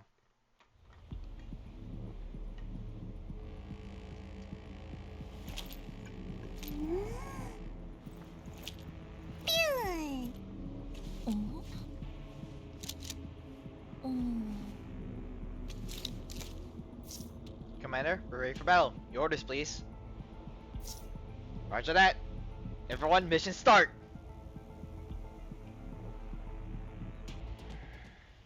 Several guards have Garen tied up, and the inspector walks up to him. Tell me where the collapse pieces are. He's not confident enough to give that broker a 10% bonus, so I'm sure it's hidden somewhere. At first, we thought Garen wouldn't tell us. After all, collapse pieces are a valuable bargaining chip. enough to buy his life. However, he gives up the location so rarely that it catches everyone off guard. Got that? Data log, Commander. I recorded the coordinates too. It's inside Darksteel Farm, deep inside the ruins it seems. Sure, I lost. I wasn't wrong though. Wasn't strong enough. I admit that. Leo, I'll be watching you from the afterlife. He snorts nervously. Leaving at that side, if you ask me. Things won't end well for softies like you, Leo. Still, considering we used to be buddies, how we could make it to the next year.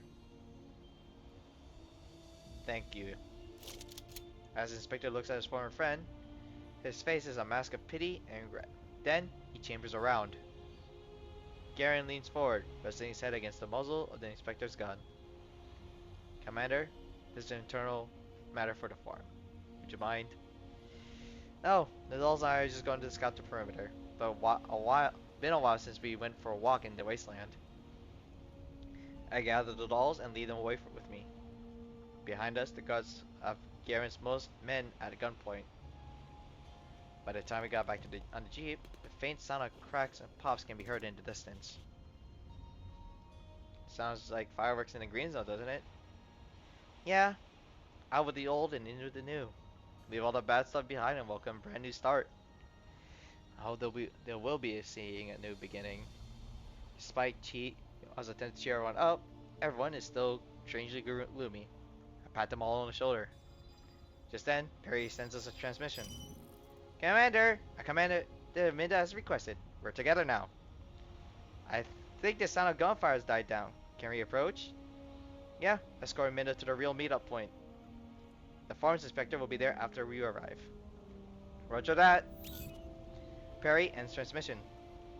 Several days ago, after Chi and I asked Minda for help, the real Minda responded to us. I arranged for Perry to have her wait nearby so she wouldn't get caught up in the fighting, while Kolfne and Vevli impersonated her. The inspector and Minda give us the supplies once over, and on the way back, the inspector chooses to ride with us. When we go back, I'll tell them that Garen and his team were attacked by warriors and died. I trust you all know what to do and don't need me to elaborate, right? Understood? Don't worry, lips are sealed. Can I ask you something? You don't have to answer if you don't want to. I saw some of the expedition team were kind of confused on what to do, and they really seem to heavily involved with all this. Are they going to die gloriously too? There weren't a lot of those outsiders, so the guards are going to have a good long chat with the survivors. They're probably going to be traumatized after watching their teammates die, so they'll need some follow-up therapy for a while. Then, once you're fully recovered, they can go back to work. Inspectors say all this with a straight face, as though Garen had actually been killed in a Viagra attack.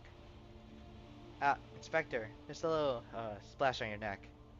Sabrina touches her neck to indicate the spot. Inspector reaches up to try and wipe the stain, but only spreads a reddish-brown color further, like a wound that would not heal. Let me do it. I squirt some water from my hydration pack, and finally, the wound is wiped. I note the whistle-shaped transmitter hanging around his neck is now outside his shirt. Is that the whistle Garen gave you? Inspector looks down and reaches up to hold it. Yes. He doesn't elaborate, but he doesn't take it off either, only stuffs it back inside his shirt. I didn't fight for a long time before today, but now I feel like I'm a bounty hunter again. The road is rough and the engines roar. We shake and shudder inside the vehicle, not knowing what lies ahead of us. The leader of a bounty hunter crew ought to protect his people. A settlement's leader ought to protect his home. It's the same thing. You're more qualified to be a leader. My words force a laugh from the inspector. Actually, I have a question I'd like to ask. It's an idle question, so don't take it seriously. What are you planning to do after this trade fair? Expedition team was your primary source of income, right? The inspector falls silent for a while. There are too many things I have to do. I don't know where to begin. The expedition team has lost its leader, and we need to appoint a new one and recruit new members. Garen's concerns were valid. The farm needs to improve its productivity and find new resources. The path to survival will be difficult, but I believe that when one door closes, another opens. His tone grows more and more grim as he contemplates the matter. Now that I think about it, I should have seen this coming. The expedition team has been unhappy about how resources are allocated for a long time now. I told him that our current reward scheme favors the expedition team's contribution all over others. Plus, even if he had one, it wouldn't change the fact that he needed a support staff. Everyone in the settlement has their own tasks to complete. The inspector pauses and looks at Qiuhua before continuing. Apart from the scavengers. Huh? Why did you suddenly... Yura told me that the scavengers could effectively develop the ruins and that they knew various agricultural techniques which could provide us with limitless source of food. But he was wrong. The residents don't see any value in keeping them. That was one of the factors that drove Garen to his rebellion, although I didn't expect them to actually do it. It's just that the expedition team were unhappy with them. If we don't solve the problem with the scavengers, the other residents won't be able to tolerate them either. Do you regret taking them in? The inspector thinks, then shakes his head. Darksteel is their home. People in the Yellow Zone will have all the time when they had adrift and lost, myself included. No one wants to lose their home their second time. I do my best to buy them some time, but I also need to take the well-being of my residents into consideration too. So, in the end, they have to rely on themselves. After an inspector says this, we all fall silent for a while. Well, if it's just about food, I might have a solution there. Or rather, I'm pretty sure I have a solution. We all look at Chi. I wanted to mention this earlier, but all the stuff that was going on, so I never had a chance to tell Yura. Anyway, I saw soulless hazelnuts while we were exploring the ruins. What's that? It's a poisonous plant Yura was talking about. Actually, it grows fruit. You need to crack them open and process them, but in short, they're edible.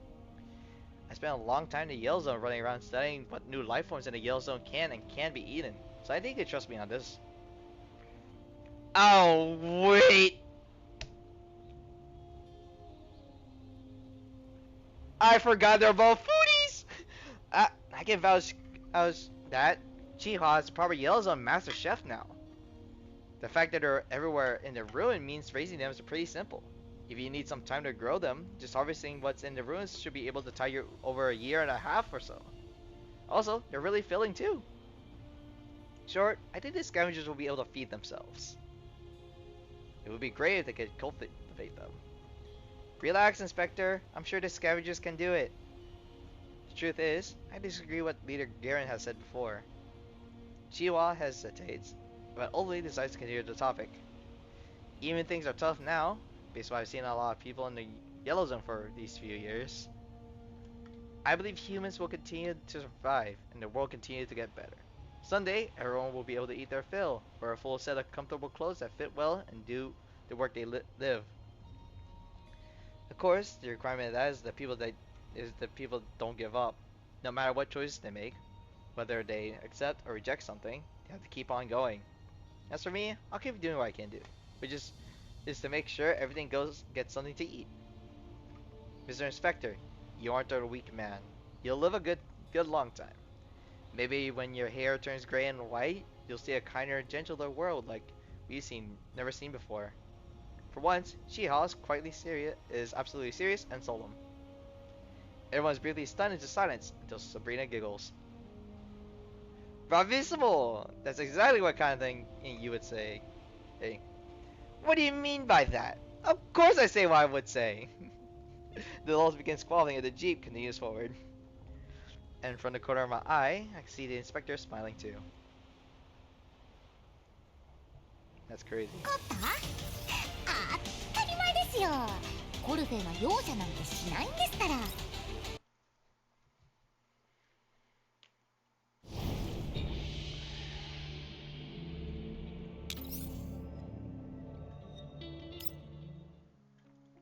Find the collapsed pieces at the location Garen gave us, and the festival takes place as planned. Unlike the previous years, this year's ceremony includes a memorial service for the fallen members of the expedition team. At the settlement event, the distribution of annual supplies takes place. The settlement erupts into a wild revelry. Qiuhua, your boxes looks heavy. Need help carrying them? It's alright. These scavengers don't have that much contribution points, so we managed to collect only a few boxes. I can handle 3 more loads like this all by myself.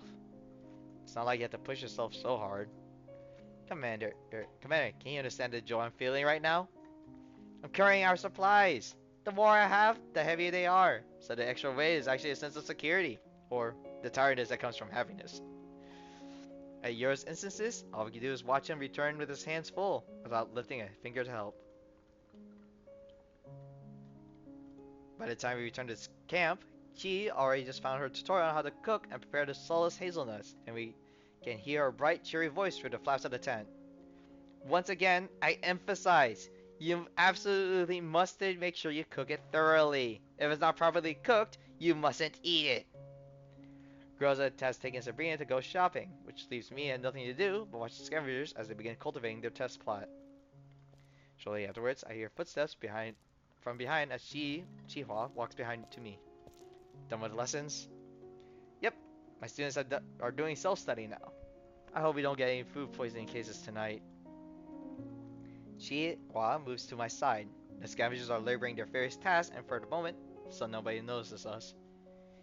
In the past, I left that green zone farm because I saw a lot of cases where people and places fell apart. When I delivered fancy, expensive ingredients to green zone restaurants, I watched people throw away leftovers without a second thought.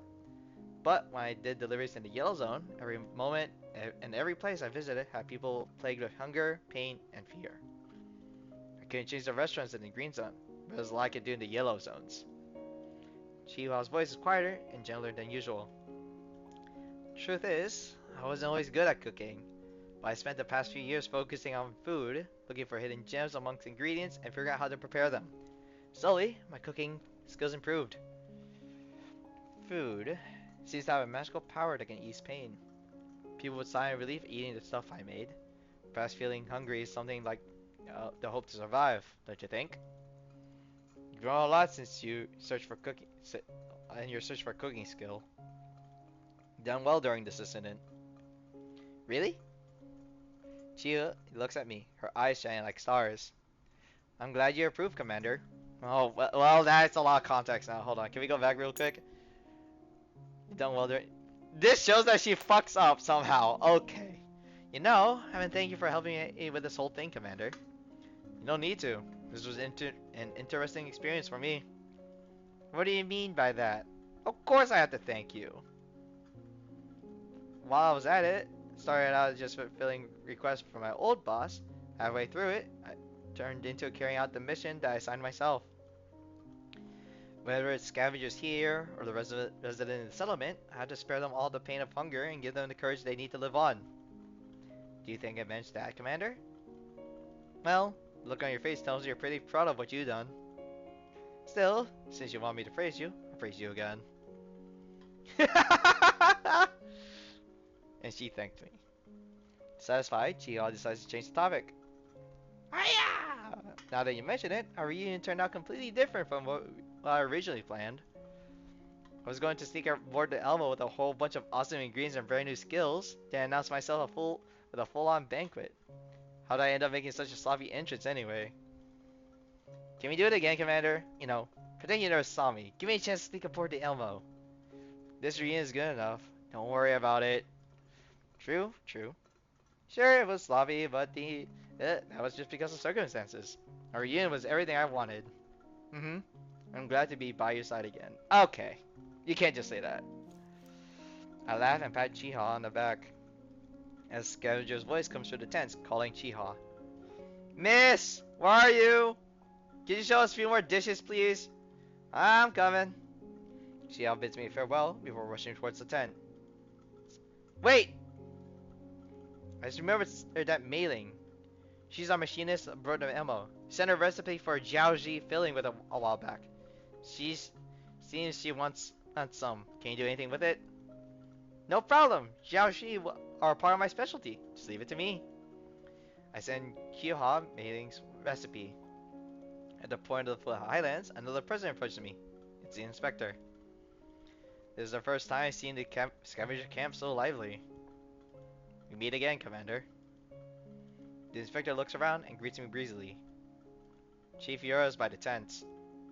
No, I'm here for you. The inspector takes an envelope from his pocket. This special entry permit is for you. An additional gift, above and beyond what promised in the contract. For the sake of our continued friendship. I look at the permit, which bears the inspector's personal signature. I suddenly recall all the crap we went through and being chased at the checkpoint guards because of this. Give me urge to chuckle. On behalf of the farm's residents, and myself of course, I'd like to thank you for the help you gave to Darksteel Farm. Even if I can't publicly declare it, this permit will serve as a symbol that the MO will always be the friend of the farm. You're welcome. Now that I deliver my gift, I'll be heading back. Why not stay for dinner? Qiuhua's cooking up a storm. I had to take care of things at the admin center. We'll share the drink next time. The inspector waves to us and goes back the way he came. Commander, we're back! Girls have bought tons of cute little trinkets. And me too! I stocked up on cheese. Girl, what's with you and cheese? Sabrina, don't bring it up. Why hide it? Today's a day of celebration. Still get over budget if it's once in a while. Why do you have so much food? Miss Dahlia forced us to take it. She said it was thanks for saving her life. She has spent a lot of contribution points on them, but apparently the inspector transferred her some from his personal account. Ah, so it's a gift! That's good to hear. Send it all to Qiuhua. We'll have an extra dishes tonight. Even coming as smoke from cook fires curls into the sky. In the distance, the stray fair and cinnamon glow brightly in the twilight. Around us, the tents suffered by a warm radiance. I'll call mailing all the dolls who are occupied at the moment to the campsite, so that they can enjoy the evening with us. Hold on. Coming through! Make way! Make way! Ah! Where'd all the Yazoo go? Save me some, come on! Qiuhua's voice fills the air as she strides out with a big plate of food in hand. Around her, the scavengers exchange almost seasonal greeting as they celebrate surviving another year. Commander, sometimes I feel like the fire in the stove is a little ember of hope. Oh, because whenever there's smoke from a cooking fire, there's hope and a future. After thinking about it, I nodded in agreement. No matter how hard the previous year might be, people's hearts are still filled with joy in the moment when a plate of piping hot food is laid on the table. And their shared enjoyment of the dishes brings them closer together. Commander, have a good time! This coming year is going to be a good one, right? I'm sure it will. I believe so too. This was a nice event. It was actually a lot nicer, in my opinion, in terms of like interactions, how this story goes, and all that. Honestly, I liked it a lot more than I thought. I like it how the antagonist of this event was like, I did what I think was right, so I just did my part. I like that. So, alright. Anyways, that's it for me. My name is Ramiel, or Redeemed, whatever you want to call me. This was Qiuhua's event, and hope you guys have a great time. Peace, and stay beautiful.